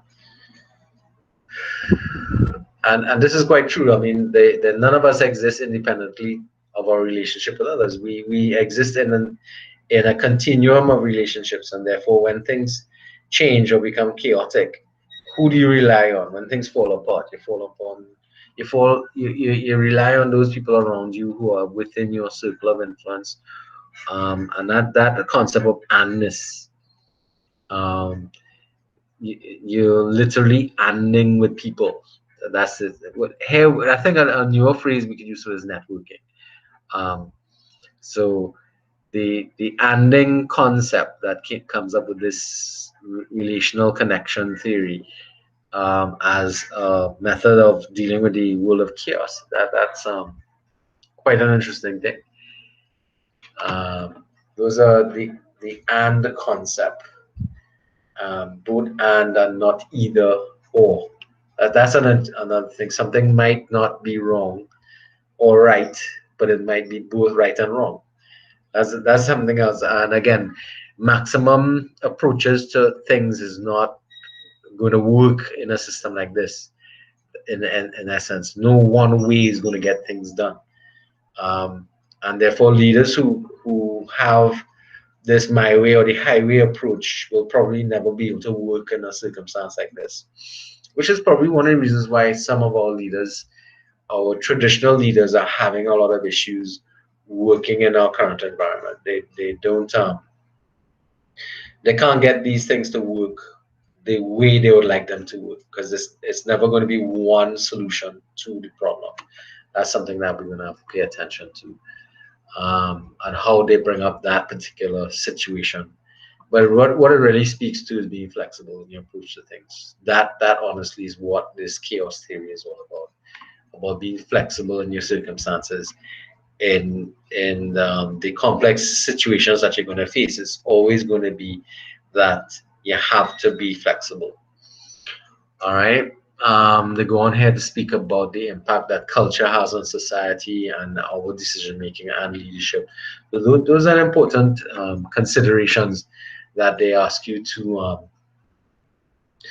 look into, and of course, try not to underestimate the influence that participants in an organization have on each other. What they're referring to there is organizational culture. That's something that I think my friend Miss Humphrey was talking about earlier, where other officers in the organization influence the behaviors of new people coming in, and that's where you have organizational culture impacting upon individuals as they come to work in an organization. They get cultured into a particular behavior, and therefore the force of that culture forces people who might come in with different ideas or different approaches, and stops them from making those changes that you might want to see. It's frustrating to see that happen. I mean, and some people have left organizations as a result of that. And those who don't just succumb and become, just basically, well, whatever happens, they just let it go. That's a dangerous thing to be in, because you can be very unsatisfied with your life with that. If you're working in a situation where you are just complying with things across the board. All right, then we have this new authentic leadership model. This one is getting closer to a lot of this model comes into the relational model theory, in terms of where it came from, and it deals a lot with morals and how you treat people and your ethical position on things and what you try to do with other people. This authentic leadership model is critical in terms of its impact upon the shape and direction of the relational leadership model. So this is one that you want to pay attention to a little bit if you want to go backwards a little bit in terms of this, and understand it. So as you can see here, leadership went through a number of models that they looked at. This is the transparency, openness, trust, guidance. You're going to see these concepts come up in the relational leadership model stuff that we've been talking about before. Authentic leaders do not fake their relationships. Authentic leaders do not take on leadership role or engage in leadership activities for status, honor, or for other personal rewards. Authentic leaders are originals, not copies. Yep, those are categories, or I should say features, that they're talking about based on their values and convictions. So those are interesting things. So I want to remember that authentic leaders can be directive, or participative, and could even be authoritarian. So here they're talking about the authentic leader does not necessarily need to have a democratic style. They can have an authoritarian style, but they are still an authentic leader. So that's the behavioral style of the leader. So you do have people who are authentic, but they may have a package in terms of the way in which they deliver their decisions and stuff may not necessarily be what you like, but at least when they say one thing, they mean that one thing.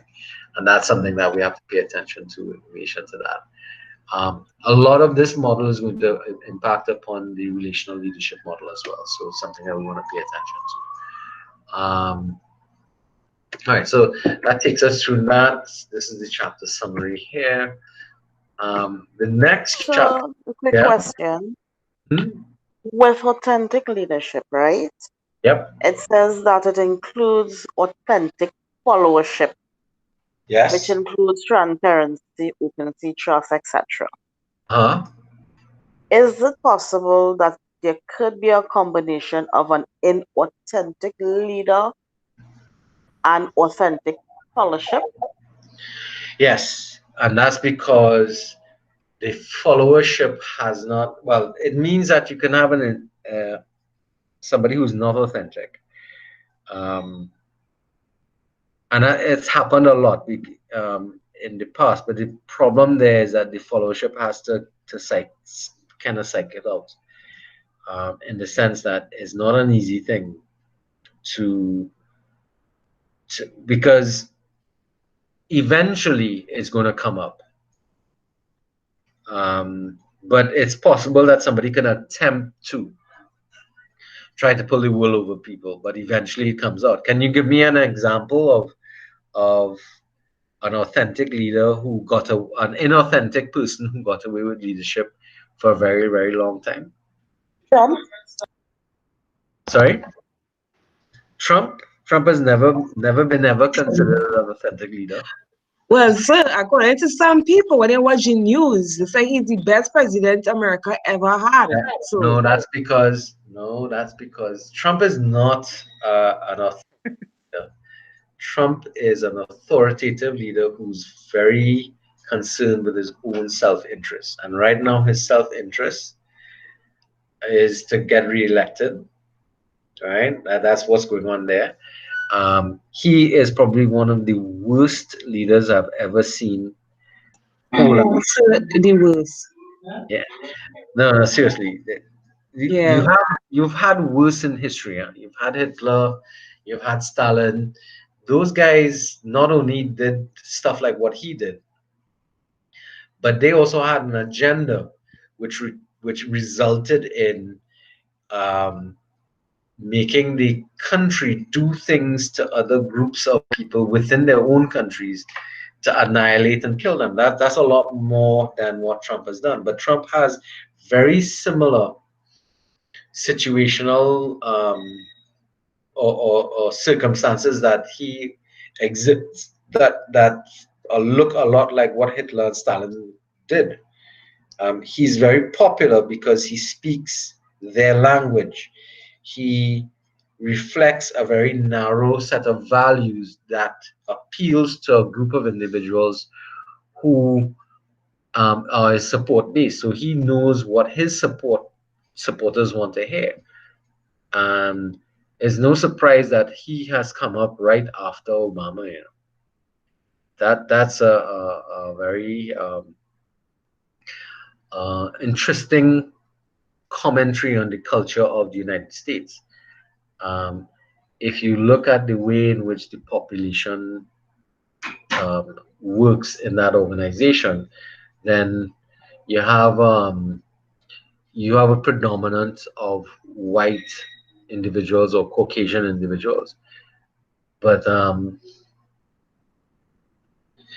you have possibly.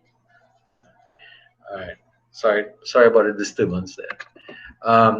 Yeah, but that's an interesting thing that you're talking about there, because honestly, I don't see him. Anybody else sees him as an authentic leader?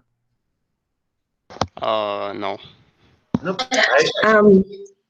Sir, Uh-huh. because I know we could go back in the lesson, but we were talking about the least favorite and Least favorite favorite employee. word. Yeah. Least favorite Right. employee. Yeah. So I could understand why it is, especially like if you're choosing a manager, you would want somebody like that, because from where I'm working, I could actually see that that view, because what tends to happen is that when it is, you start from the ground up, because in Trinidad and Tobago, especially in the public service, we like to take people who come to the ranks to Yeah. be managers, because they have to know what they have to know everything, basically. The Supposedly. problem, supposedly, but Yeah. the problem with that is when you come through the ranks, you make friends.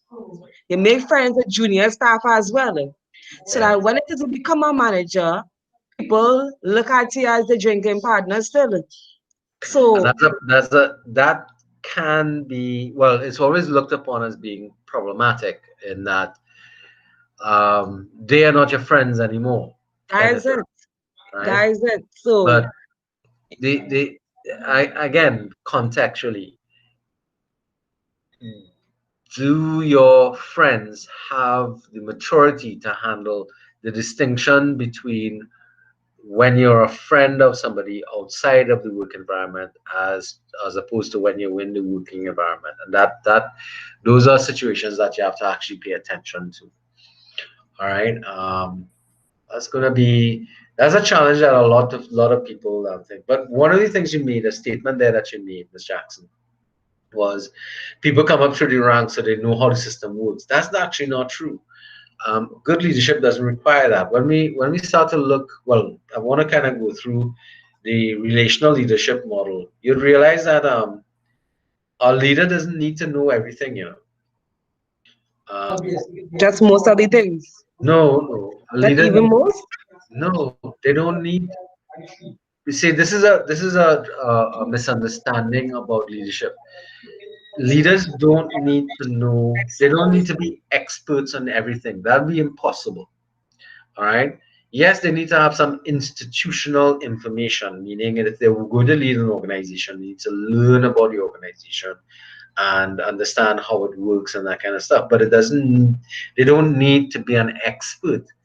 What they have to be able to do is to be able to identify in the people in the organization the followership that he has, who are the experts, and empower them to make the decisions, to be able to guide the decision making down the most productive thing. And that's one of the things that the relational leadership model talks about.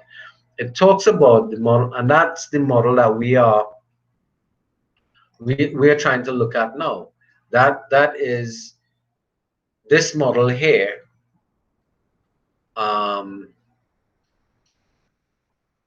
all right. It really, you as a leader, you don't actually need to know everything. That's first of all, that's impossible. But it's one of those myths that we've had, that a leader needs to know everything. I'm surprised they didn't talk about that in the previous chapter. But leaders do not need to know everything. In fact, it's impossible for a leader to know everything. Because if they do know everything, then what's the point of having anybody else? But remember, the leadership model we're looking at is a relational and ethical process of people together attempting to accomplish positive change. Now, it's about you and other people. Leadership is about a relationship. It is not about you. And more than likely, that's one of the problems that we have to kind of overcome. The leadership model, the relational leadership model, has less to do with the individual leader than it does the people who are followers in the organization. And followership is not a necessarily a good word.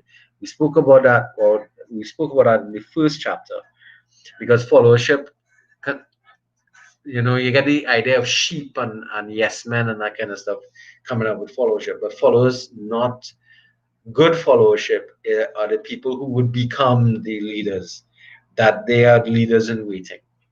They are the agents who are going to be exercising your decisions or group decisions that they're making. Now, we need to quickly kind of go through the relational model here. Um, it involves these five primary things, and is best looked at in this thing: process, inclusive, purpose, empowerment, and ethical. This is the whole thing that we're talking about. You don't need to know everything if you empower those who have the information to act. That making better sense to you? That's similar to what my manager does right now. he gets everybody chance to come up with ideas and solutions and bring it together when we have meetings. So basically, he don't really take charge of the meeting. He allow us to take charge of the meeting. He Right. just sits back and, take No, he doesn't. notes. He doesn't sit back. What he's doing is he's using a process. So you see, the whole thing sits in a process model here. He's using a process that is allowing you all to. He's including you all. So you see the first one there. He's including you all in the decision-making process, but he's just not including you in making a decision. He's empowering you all to act upon it. Hopefully, he has worked on his purpose, which is that he has identified what are the goals of the organization, and that everybody has agreed to what the goals are, and that he's conducting this entire exercise utilizing high ethical values. That's what that whole model is about. All right. What organization is that? The Bureau Standards, sir. Oh yeah, then I mean, you all would have a vision and mission statement. Yes? Organizational, you have a vision and mission statement. But more importantly, you may have come there and met a vision and mission statement. I actually did, yeah. Even Right. though working there for 15 years, yes, I did. Right. But the point about it is that were you introduced to it, and was the purpose shared with you? Was it explained to you and that kind of stuff? Well, they only really explain it to us when we have audits coming up, like internal audits. All right, so that's a bit of a misnomer, because Yeah, you're also from time to time. actually introduced it like that. Right, but one of the things that you have to do is from time to time, you have to reorient people to the purpose. All right, and make sure that that vision and mission is still pertinent and important.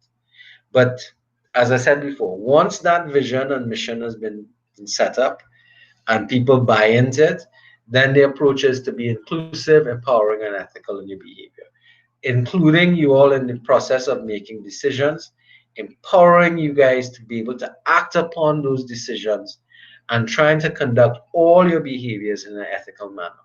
Really, really, it's a simple model, 5-step model that talked about, right? And I'm glad that you are there. So this whole chapter really tries to, or this presentation here tries to explain in a little more detail how the vision, this first part here is the vision and position that you the purpose, how you go about doing it. Any of you all took part in any exercises with your organizations in setting up your vision and mission statements? Because that's a really important thing, that if you ever had that opportunity to work on the development of your vision and mission for an organization, and from time to time the vision and mission statements have to be revised. Have any of you all ever had the opportunity to do that? Have you ever developed your own personal vision and mission? I'm pretty certain that you all do. Absolutely. My own, yes, sir. All right. So one of the things you're going to be doing in your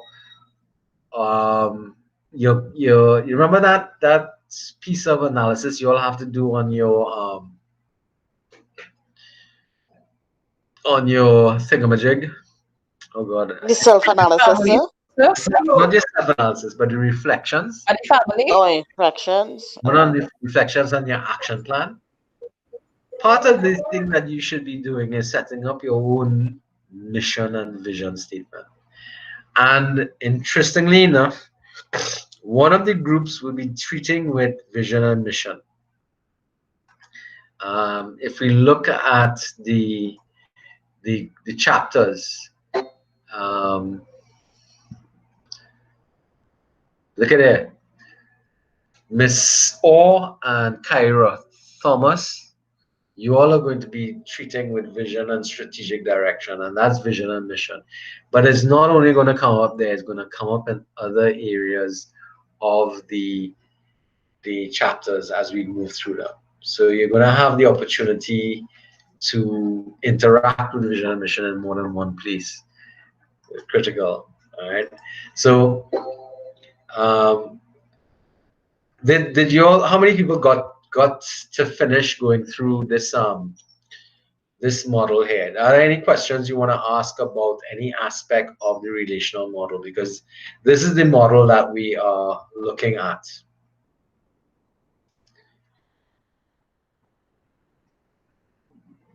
I know they're long. I mean, I tried really hard going through this and chopping back down. I mean, 100 and how much slides? 134 slides. 112. So do we need all those slides in our Sorry? or no? If you what? Is there amount of slides we need for So, what we sir, are it's presenting? 150 slides I see in here. Yes. Yeah, yeah. Yes, it's 100. But again, the good thing about this is that when you go through it, it's really. There we So go. that the whole book. Well, no, it's not a whole book. It's actually one chapter. But the chapters are about 50 pages long. But remember what I was dealing with is where this part of the hi, Miss McCulty, how are you? Oh, sorry. So sorry.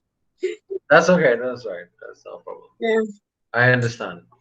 All right. So the relational model is the first section of the textbook. Really is trying to put the context in place.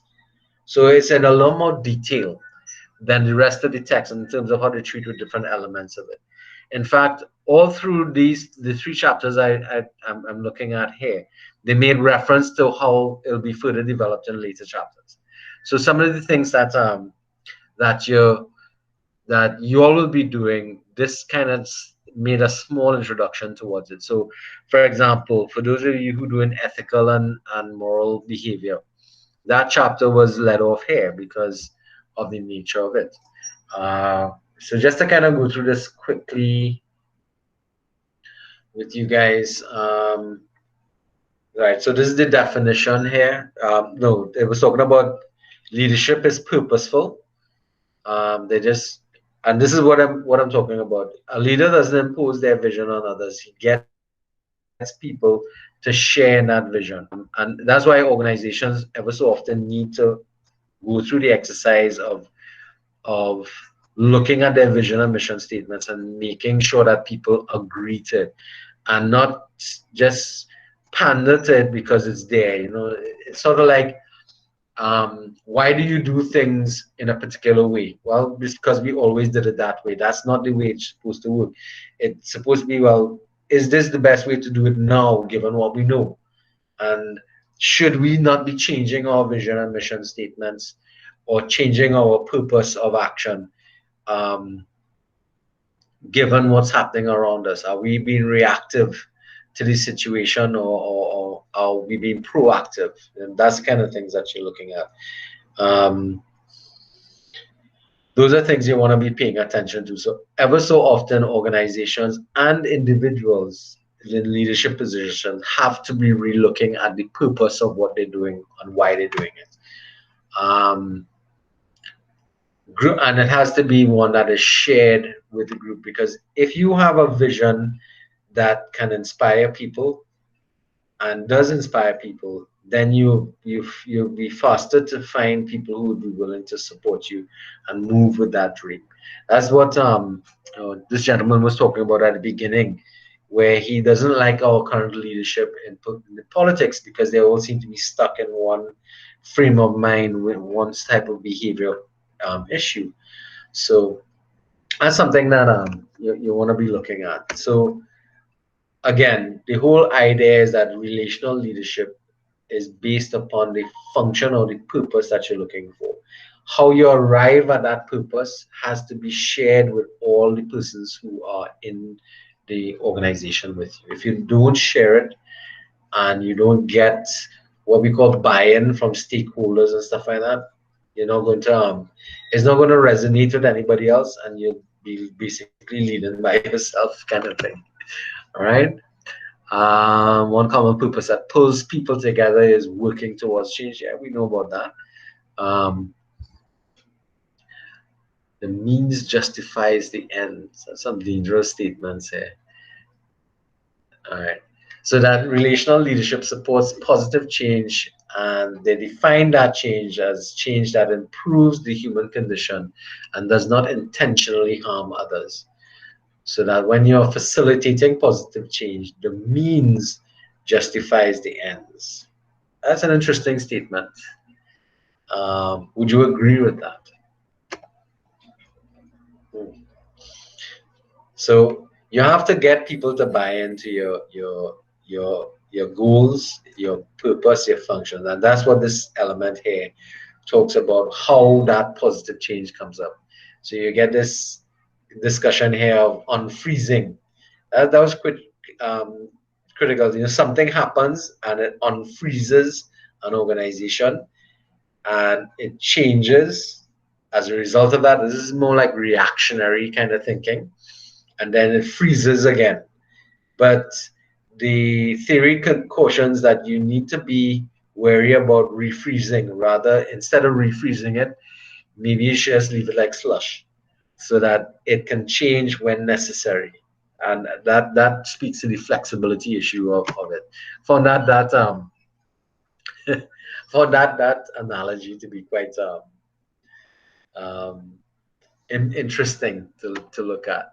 So yeah, that's where they say instead of it being considered a new outcome or refrozen, you should just get into a slushy period. So yeah, again, this is a reaction now to, or this is where you can see the elements of chaos theory coming in. That change is something that's going to happen, so we need to be ready for it anyway, so that we don't nail anything down into concrete or cast anything in stone, but we try to leave it flexible so that we can change when change is necessary and deal with the situation as it comes up. Some people might look at that as not necessarily a good thing, but for organizational survival, that might be something that has to work. All right. Well, this refers back to an old classic model on the change process.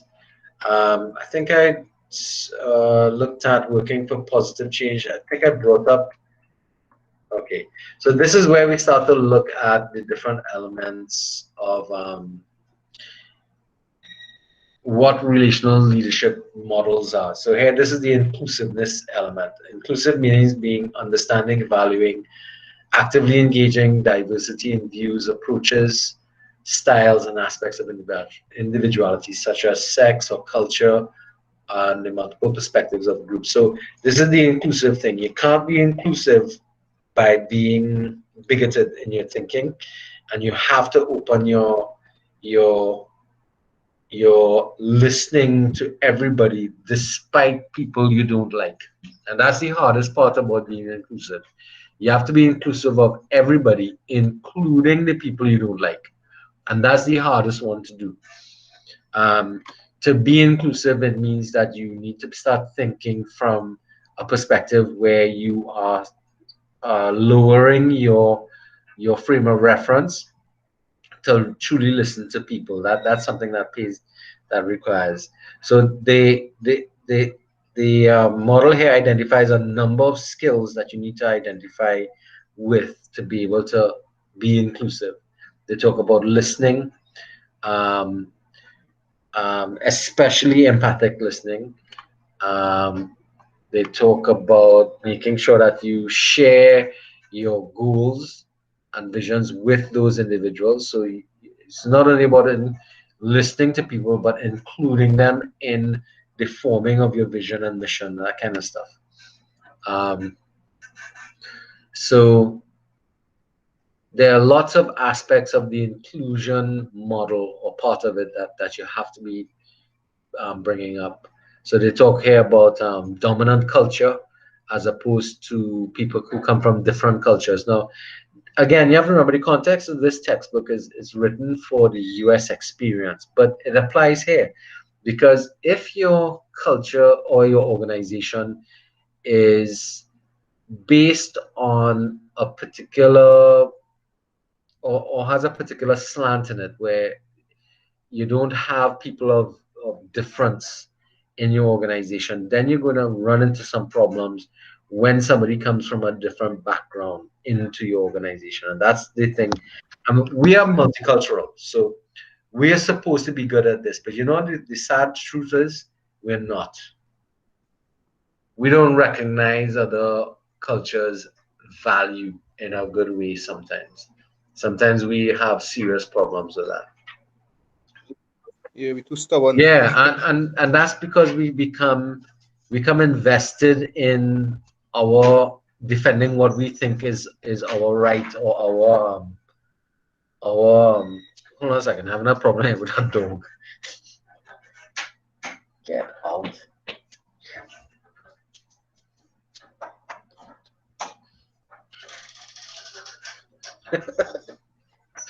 Unbelievable. All right, yeah. I like that concept you brought up. They what you're looking again, if you look at the Trump situation, what you're talking about there is they don't want people from different backgrounds. At least his supporters. Difference is viewed as being bad, and it could be as blatant as what we see in the American culture, or it could be subtle in cultures where and I might say things here that you're not gonna like hearing, but the truth hurts a little bit. It's actually something that happens in our society, but it's very subtle, um, and sometimes not so subtle. Um, it's especially noted when it comes to ethnic backgrounds in Trinidad and Tobago, because we have this divide where a large percentage of our population thinks from the concept of our race. And as a result of that, there's a us and them pull. And that pull is one of the problems that stops us from engaging and being inclusive with each other. Um, that is something that this model is going to require us to pay attention to and be aware of. Because if we don't pay attention to that, then whatever you do will not work because you're unable to pull all parties together to agree to a common cause. I think was it Ryan you were talking about that, or there was somebody else at the top here. Orion, I think, was talking about that. Um, when you come to thinking of political parties, this is where that situation there's a lack of inclusiveness, um, and inclusiveness in a real sense, not just from from how it looks, but from a real political. Sorry, it was Ryan, right? Yeah, No, Ryan. I think Rian said it, but it's Rion, cousin. right. And that situation is something that we have to focus and pay attention to and consider here, because we have been growing up in an environment where this us and them situation has existed. And I'll be blunt with you, this Indian and Yes, African sir. divide in our country exists. That mainly fall on the word and ethnocentrism. So Correct. That's correct. When you become ethnocentric in believing that your position is the correct position, and it sits on both sides of the divide. There are people who perceive themselves as, because I'm Indian, I know better.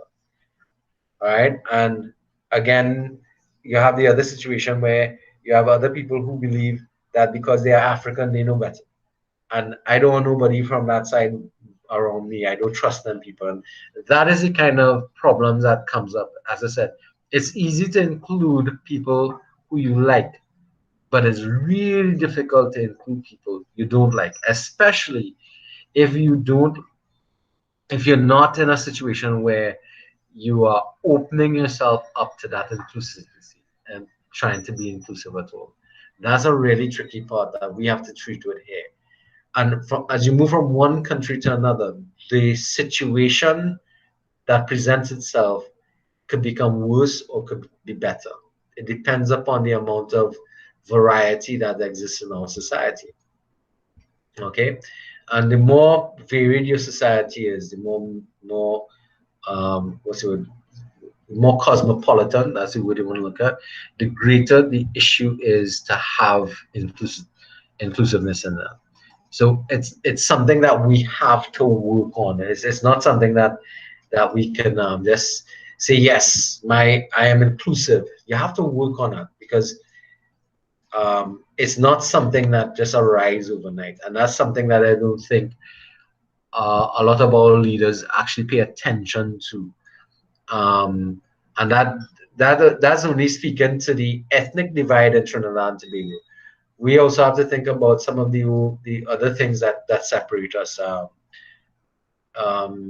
Sexual orientation is another one that separates us. Religion is another one that separates us.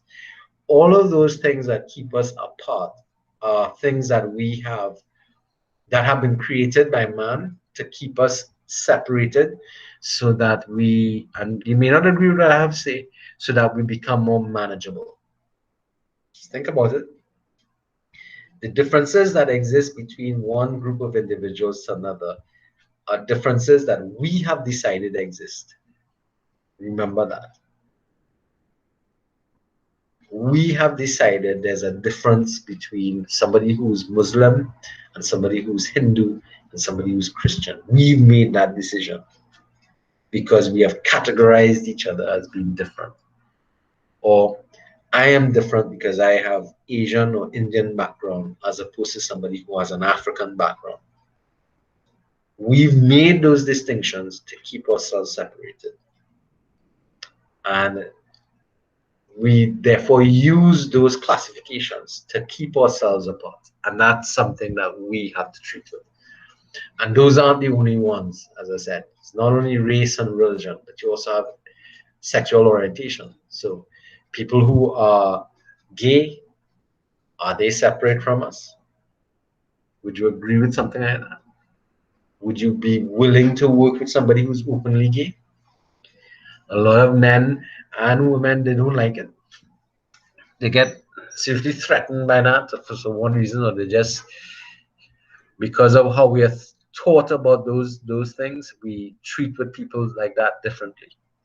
Yeah. Those are serious questions you have to look at when you're looking at this concept of being inclusive. Inclusive can't pick and choose your people. You're inclusive across the board, right? Because this then speaks to your ethical behavior and inclusion as well, right? So moving along, you'd realize the whole idea about we as opposed to I. That Rastaman talk we always talk about, I and I, that kind of thing. That's an old joke, but you should think about it. Less I, more we. That's how we'll talk about that whole thing. So again, you might want to think about how you conduct things in or shaping things that happen around you at work. So how many of you all get to use consensus modeling as opposed to voting on things? You all have some group work to do. So what is the difference between voting on something and getting consensus? Anybody understands the difference?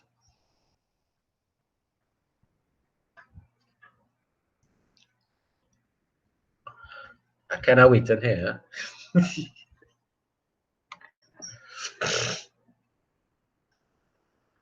Anybody? All righty then. So what was the question again? What's the difference between coming to a decision by voting and consensus building? Agreement? Well, you have to be it's not a one-word answer, it's a concept. Doesn't voting make a decision? Yeah. Right? But how is consensus different to voting? I guess because you don't really have to vote. Like, I guess with voting there's a choice, so you could vote for it or you don't vote for it, but the consensus is that everybody disagrees to this one thing. Right. So consensus seeks better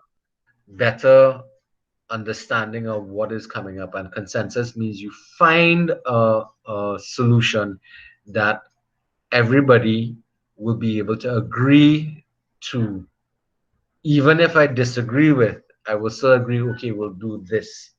But I don't agree with everything that we're doing, but I'll agree with this aspect of it.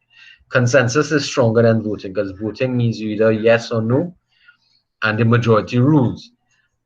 But if you look at election results, for example, in most countries, you'd realize that you have those who vote for one party and those who vote for another party. And there's a third element. There's a group of people who don't vote at all. And you'd find that that's the majority. That's not consensus. You're seeing the difference there. Keon, I think you were the one with the political aspects. But when you have a large segment of your society that does not engage in voting, it says something about the political parties at play. And that has to do with the fact that the vast majority of them, of individuals, feel that they are probably not inclusive of the way you feel or think about things. It's sort of like how you feel about the current leadership in the political parties around us. So understand that inclusive behavior of the relational model is a critical, the first but critical element um, that they can look at. Um, inclusive, being inclusive also requires that you think about people not only inside your group but also outside and external to your group. So this is where you're talking about people who are stakeholders and shareholders.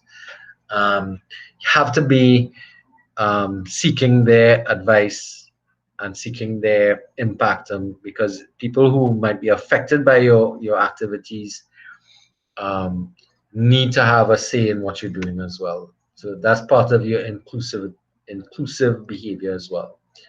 All right, so you probably want to look at that. And these are the ranges that you find yourself finding your stakeholders and shareholders falling. They're either going to be highly supportive or they're going to be highly problematic. All right, again, it's going to be based upon how they view your decisions and your things. So you actually have to be able to move them from being problematic into being supportive or antagonistic into supportive to get them to work with you. All right. So that's a nice diagram that kind of illustrates that whole perspective. Again, this is all from the same textbook, right? All right. This is the other element that we talked about the empowerment aspect. This is where you allow the people in your group, your organization, to start to exercise, give them power, give them the ability to act upon the decisions that they make. And that's an important element, the empowerment element. And as I said, in two dimensions, the sense of self that claims ownership. That's so they're trying to get people to want to take power. And then the conditions that you set up as a leader that promotes the capacity for them to act. So there are two parts to it: giving and allowing people to and encouraging people to take power or take charge, and then setting up the environment in which they can actually do what you say. And that's the part that I think one gentleman was talking about that earlier today, that his leader gives him the choice to make those decisions but doesn't give him the power to act. So there's only one element of empowerment taking place there, and that's not what's supposed to happen. You're supposed to get that. You're supposed to get both elements. You're supposed to want to get people to act, and also provide them the means to act. Give them the power to do that. That's the environment. And the other aspect of that they're talking about is that empowerment, giving somebody the power to do what they have to do and encouraging them to do it, also means you have to be willing to accept that errors can take place. Um, when you empower people, especially for people who are doing it for the first time, both the leader and the followers can make mistakes. So you have to be able to take into consideration that, listen, some things can go wrong, or we didn't do it right this time, but at least we've learned something from the exercise. It can't be as you make a mistake, you're fired. That don't work that way. That's not how empowerment works. And there must be comfort that if a mistake is made, that you're not gonna be punished for it. That's from the follower's perspective. Because if that is what's happening, then you haven't created the situation in which you are encouraging people to make decisions and be empowered. If you don't do that, then you're going to create this situation where it's going to be imbalanced. You're not going to be fully empowering your people if they are punished for making those decisions. No way so. All right. So that's how empowerment comes from. And then empowerment requires that we also pay attention to what is power, and that's what this section is about. And how you view power, power as either power over, power with, or power alongside. What type of power you want to be exercising. Different types of things because you might have power over something. That's the autocratic thing. You might have the power to do something with somebody else. That's collaborative.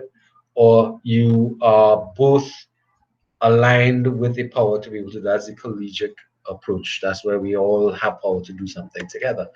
So empowerment is a very important aspect that we have to pay attention to, and positional leaders need to know that their power and abilities to be effective comes from the members of their group, and that power is fleeting. If you abuse that power, then you have to remember that there are problems depending upon the type of power you're trying to get. So this section here goes into sources of power. This is, again, somebody will be referring to this. So you have five sources of power. For those of you who've done business oriented, not business oriented, organizational behavior and human resource management, you would come into this power. You have expert power, reverent power, legitimate power, coercive power, and reward power. So those are the sources of power that exist generally. Expert power would be people who know everything and can work, and they're looked upon as having this expertise. Those people naturally get certain types of power. People assume that they know best, and therefore we follow the advice. That's sort of like what the Minister of Health and the government has been doing. They've been relying on the expert knowledge and information of the medical people to help make their decisions about how to go about dealing with the COVID-19. So they're relying on expert power. Reverent or referent power, this is people who and you might be familiar with this. There are people in organization, they don't have a position, but people look at them and say, that man, this person, they have referent power. That's because they are looked upon as being wise. They may be there for a long time, or they just have that sort of aura about them that they know things generally. So somebody might have expert, but not only expert, but expert and reverent power. That's an interesting thing that you could look at. But there are people in organizations who have that kind of wise approach to things. You kind of go to them as you guru. And then, of course, you have legitimate power. That's the power that's given to you by the organization, by your position and authority. But again, very important thing about that, you may be given that as a title, but if you abuse it, regardless of you having the title, you're not going to get people to respect you for it. So you have to be careful of that. And then, of course, you have coercive power. That's again comes with positional, and it's not one that you want to be exercising too much, because coercive means that you either give people rewards or you punish them. That's not the kind of way in which you want to be exercising power at all. Because if you are only getting power because you either have something that you can give or some punishment that you can give out, then that's not a good way to be having power, because that power will end the minute you can't give those rewards or give out those punishments. That's interesting. So You want to be non-coercive in your behavior. And then, of course, you have reward power. This is the power that is connected to you being giving out rewards. So um, it could be like money, or as I say, raises, and that's what we call extrinsic rewards. But you can also have the intangibles, that's like praise and support and recognition. Those things are other sources of power. That well, this is another form of power that if you have the ability to do that, then you're given power for that. Then they talk about misplaced power here. This is where we give power to somebody because we expect that they know better. But sometimes we give up power when we don't intend to, or give people power without really knowing that's the case. For example, when somebody fears your disapproval for because you have reverent power. So be careful when you have those kind of positions and in organizations, because you can be given power incorrectly, or you can be giving up power to somebody incorrectly. All right. Any of you here have expert power in your thing at your job, or where you work, or where you worship, any of those places? All right. So again, and remember, with empowerment, we have to understand what power does, because and how it works, because it's one of those intangible things that we have to pay attention to in terms of how we behave and react. All right. Um, and this is what I was talking about. We can also attribute power to somebody that does not really have it. I like this example here, where a group might assume that because you're an English major or literatures major, you would be best at writing reports. That could be absolutely wrong. Um, think about it from the perspective of everybody makes the assumption that the IT student knows how to use software and stuff like that. And again, because we're making those assumptions, then we have problems with that. So you want to pay attention to that element. Um, so that's the element about empowering. So, and of course, you have the issue of self-empowerment. This again, you need to be going through this stuff a little bit. Um, 6 methods in which you can, or 6 techniques: education, leading, structuring, providing, mentoring, and actualizing. So those are self-empowerment types of activities you can get involved with. So those are things. I like the way they talked about this: mattering and marginality. Um, Empowering only takes place when people believe it matters. So if you're in a situation and you don't feel as if what you do or where you work matters to um, the whole situation that's going on, then you're not going to feel the need to be empowered. You're not going to want to get involved. That's what mattering speaks to. Um, Making things matter to people. The opposite of mattering is marginalization. And that's something that we have to pay attention to when we're working in organization, because obviously in organizations, there's some aspects of organizational activity that tends to be more important than others. But it doesn't mean that other aspects become marginalized. This especially happens when, so I can give you an example. In school here, for example, there's a tendency to marginalize the support staff of the college.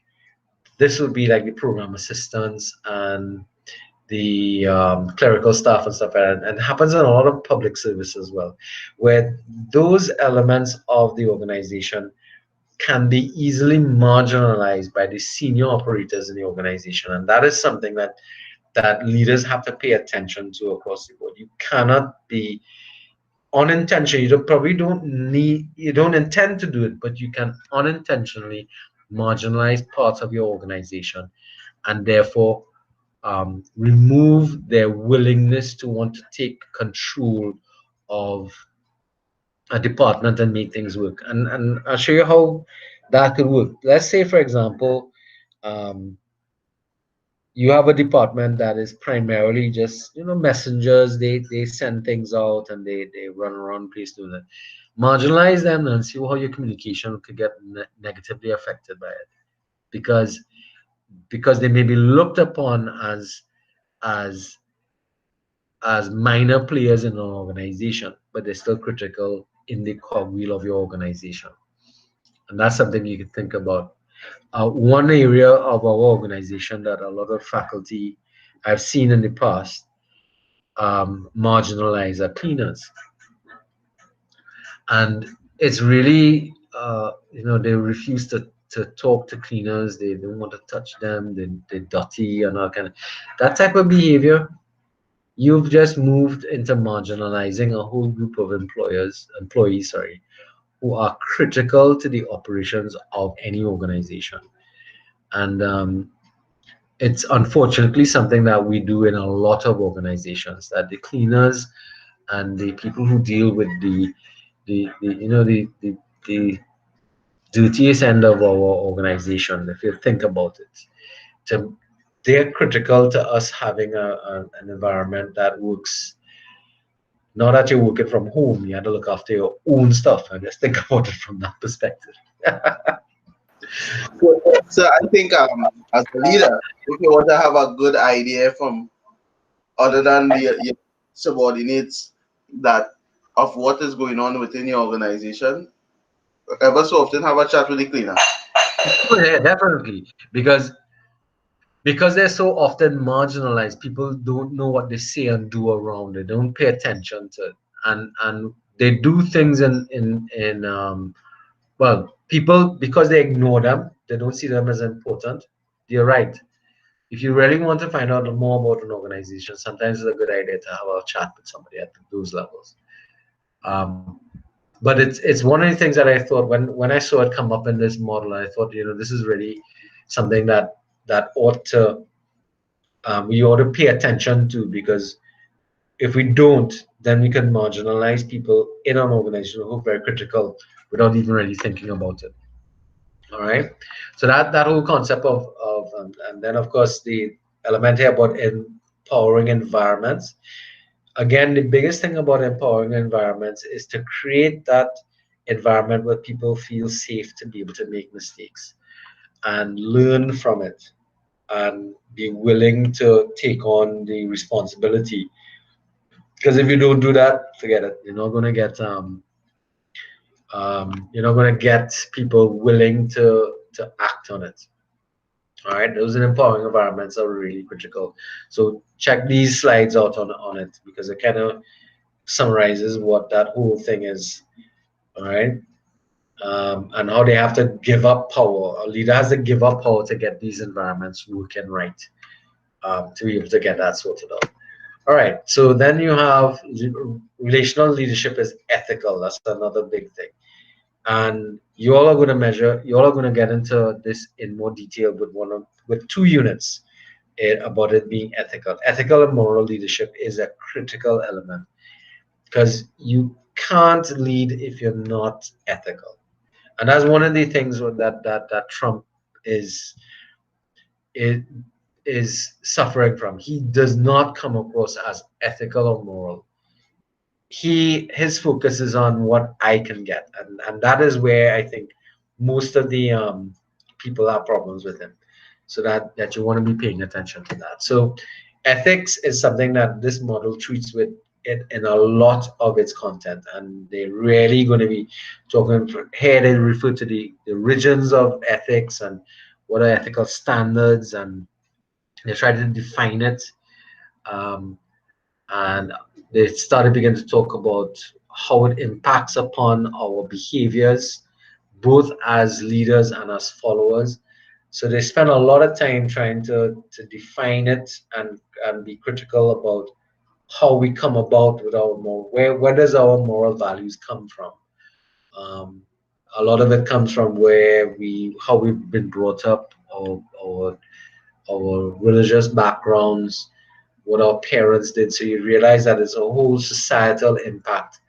And maybe if you've had gaps in your development, or you've ignored certain things, or things have changed over time, the idea is the relational leadership model is values driven. So it means that they want leaders who will take those values and those morals and drive their behavior to be ethical in their behavior, because they keep on saying that relational leadership is about ethical behaviors.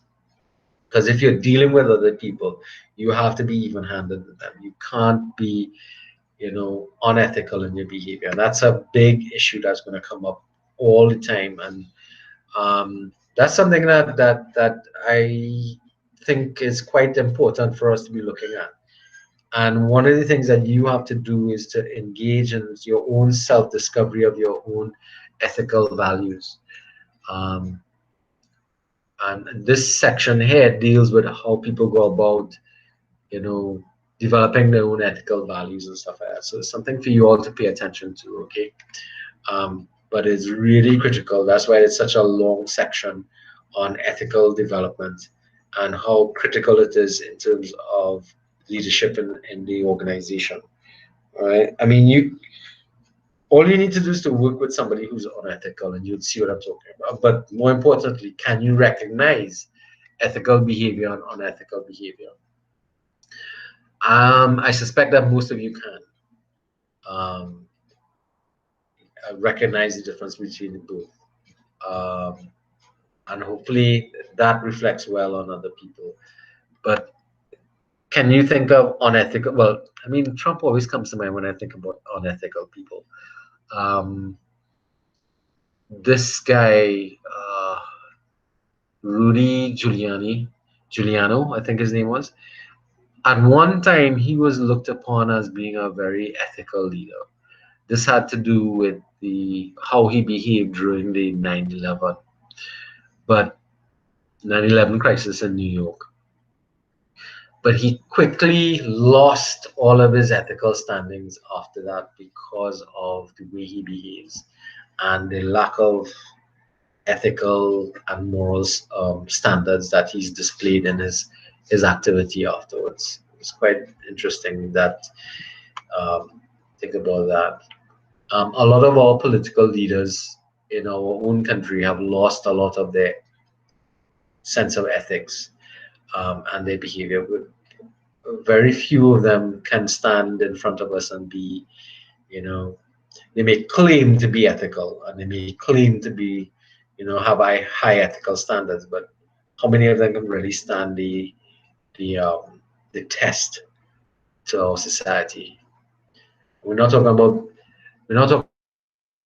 whether or not we believe that we agree with their position, but we don't have to agree with somebody and they are not unethical.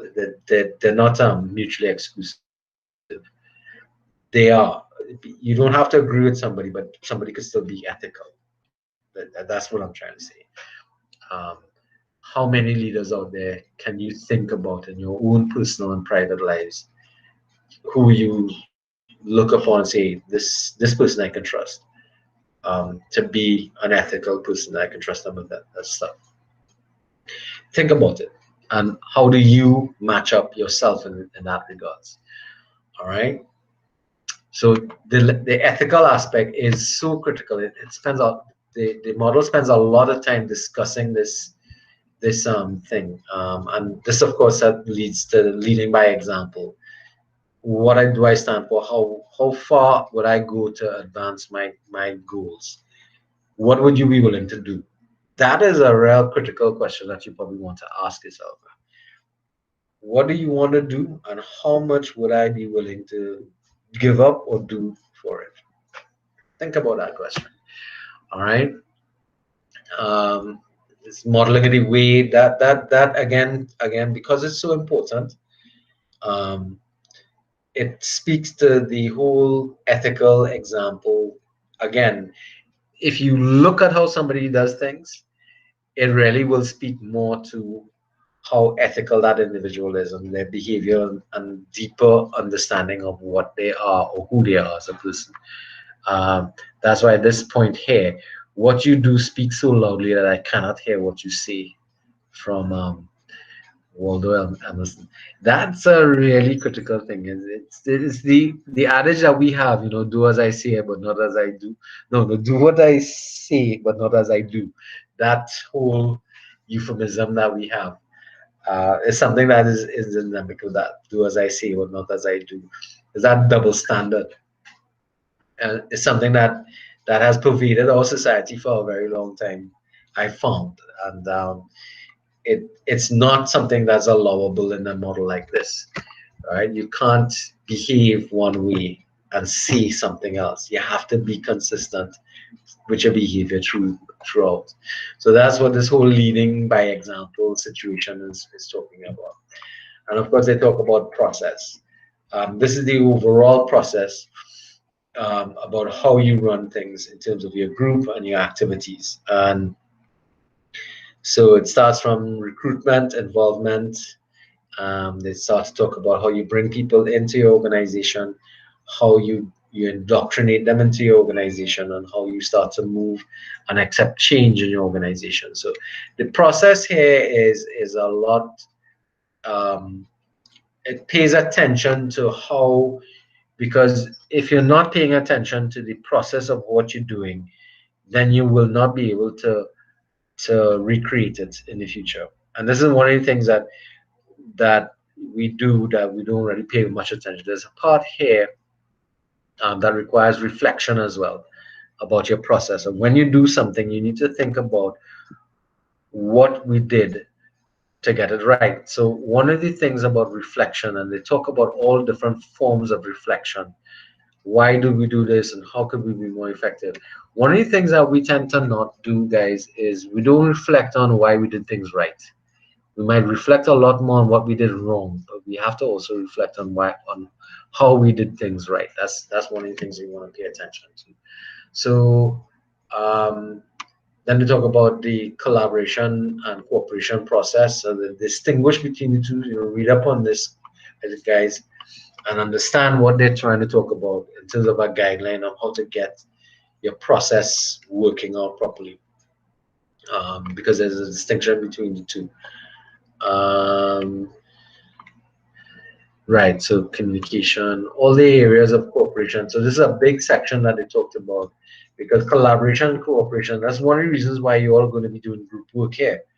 Simply because there's a lot of collaboration that's going to be required to get things done within the organization and within this course. So you're going to be able to practice some of that stuff when you're going. All right. And again, of course, here they bring back this whole point about making meaning, meaning making. So whatever you're doing has to mean something. It's not, it can't just be you're doing it for doing its sake. It can't be busy work then. All right. So as I say, meaning has two aspects. Meaning has the cognitive, the ideas and thoughts, and the emotional content, which allows persons to know some world vision and represent in such a way that places and purposes in relation to their worldview. So it has to matter. So meaning making means making it matter to people. All right. And your process is one that has to matter to people. If it doesn't matter, you're not going to hold to that process. The process will change and might evolve negatively. You want the process that you're doing to matter so that people will hold it, only of course if it is working properly. So that's the other part too. So your process is also something that has to change and evolve as circumstances change and so on. So they're going to be talking about, so this is the flow that they talk about: data, information, knowledge, understanding, wisdom, thoughts, and action. So that's how you make meaning. You take data, process that data into information. That information becomes knowledge. That knowledge leads to understanding. That understanding gives us some wisdom, and that starts back the whole process of thought and then action, and you gather data, and it flows back and forth. So it's a circular flow of arranging your understanding experiences to come back and help to make things better, to make more meaning out of all the things that you're doing. All right, so go make sure you go through this section on making meaning, because it was really important in the process of developing your leadership model. So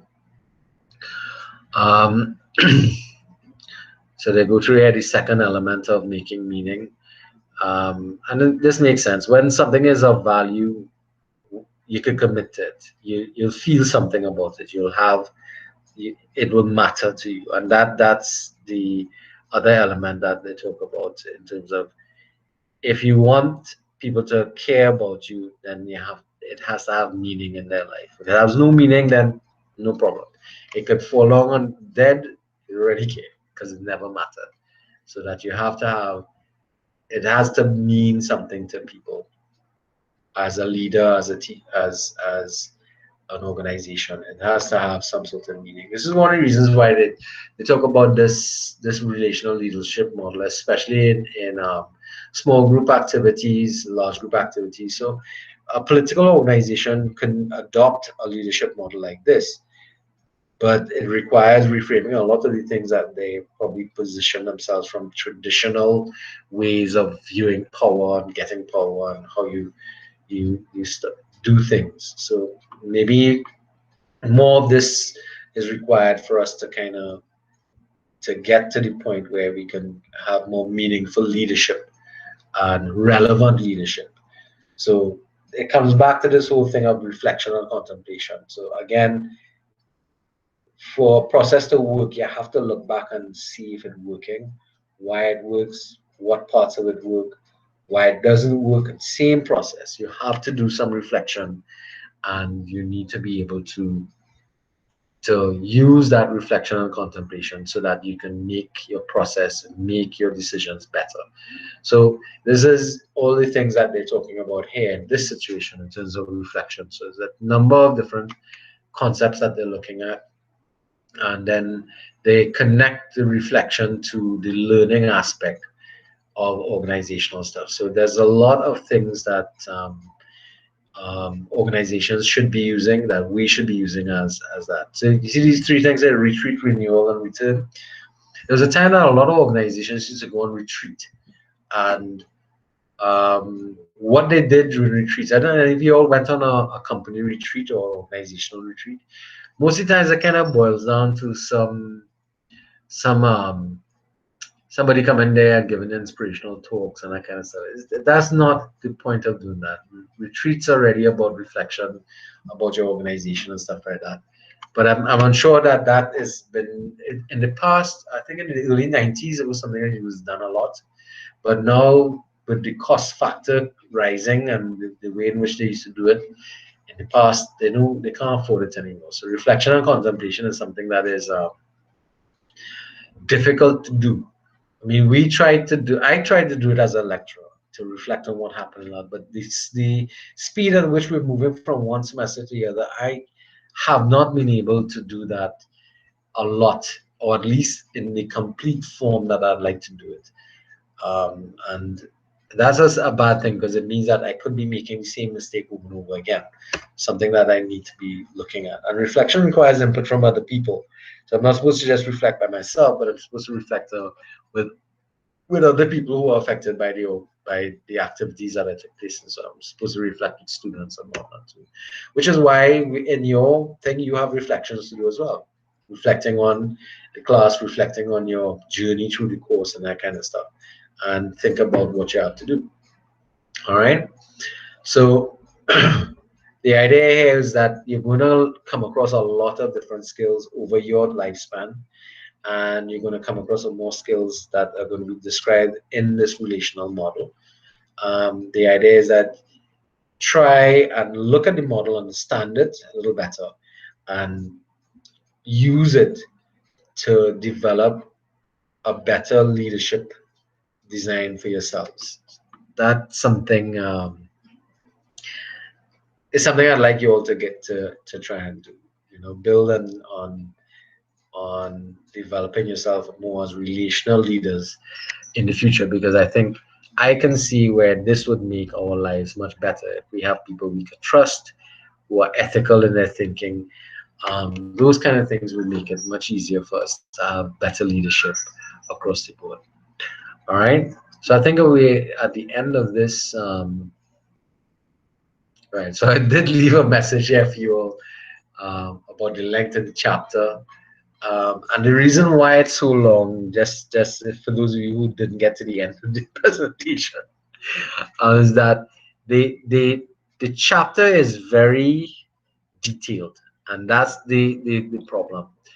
The level of detail at this first unit was so much that I felt as if I took anything away too much, the details would be lost and the model structure itself would be lost. So something for you all to think about from there.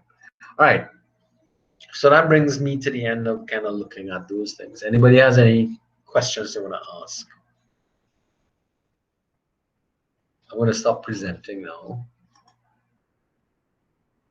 Anything they want to ask specifically about the situation, or we lost some people along the way?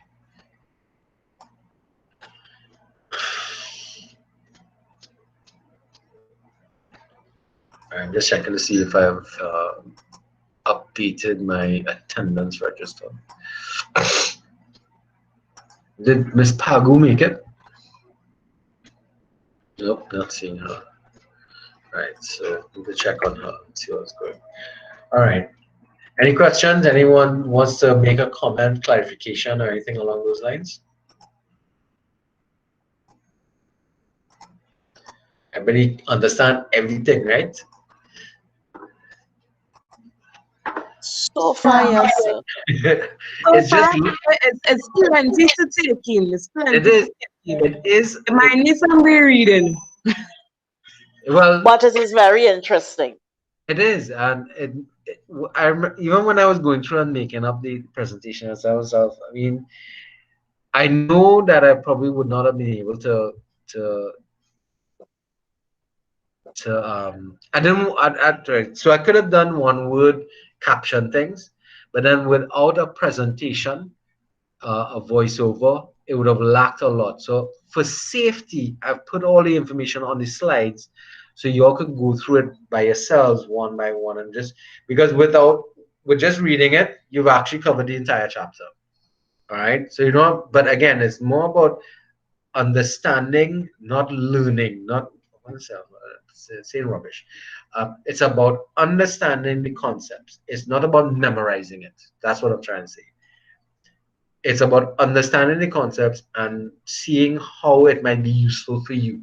That's what I really want you to be looking at, not at I have to learn this and I have to memorize this. Figure that. That is not what this course is about. This course is about, remember, examining this relational model, understanding how it works, and seeing how we could start to use this in our lives ourselves.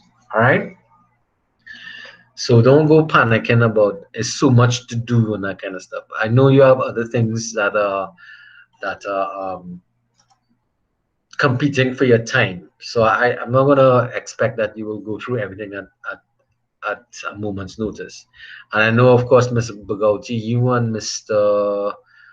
Who you're presenting with, Mr. Diabro, you all need to, you and Payne and no, who's the next group who's presenting on that day? Brooks and for next week. So Duke, Brooks, Diabro, and Bagauti, you all should be ready to go next week, hopefully. Those chapters are not as long and detailed, so I don't expect that you all will be taking as much time, but let's see how you go and try and develop it from there. All right, any questions about presentations or anything else you all want to ask about before we call it Jorge for the evening? Everybody's okay? I'm good, sir. Yeah. I got your message. All right. Miss Teresa, I got your message about how so long and thing. You understand why now? Yes? Yeah. Right. Okay. All right. If everybody's okay, let's call it quits for tonight, and I'll see you all next week for the first set of presentations. Right? Okay. Yes, Okay, sir. sir. Yes, Thanks a lot. sir. Very informative tonight, sir.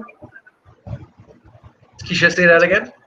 Sir, I said that was very informative. Yes, there's a lot of thinking to look at. Yes, a lot, sir. Go through it and think about it and reflect on it. It's not, as I said, it's not something for you to go and memorize, but it's something for you to go through and think about. Stop and think about where you are with it. All right? Okay, guys. Good night, guys. Get home Good safely. night, sir. Well, You too. Good night, sir.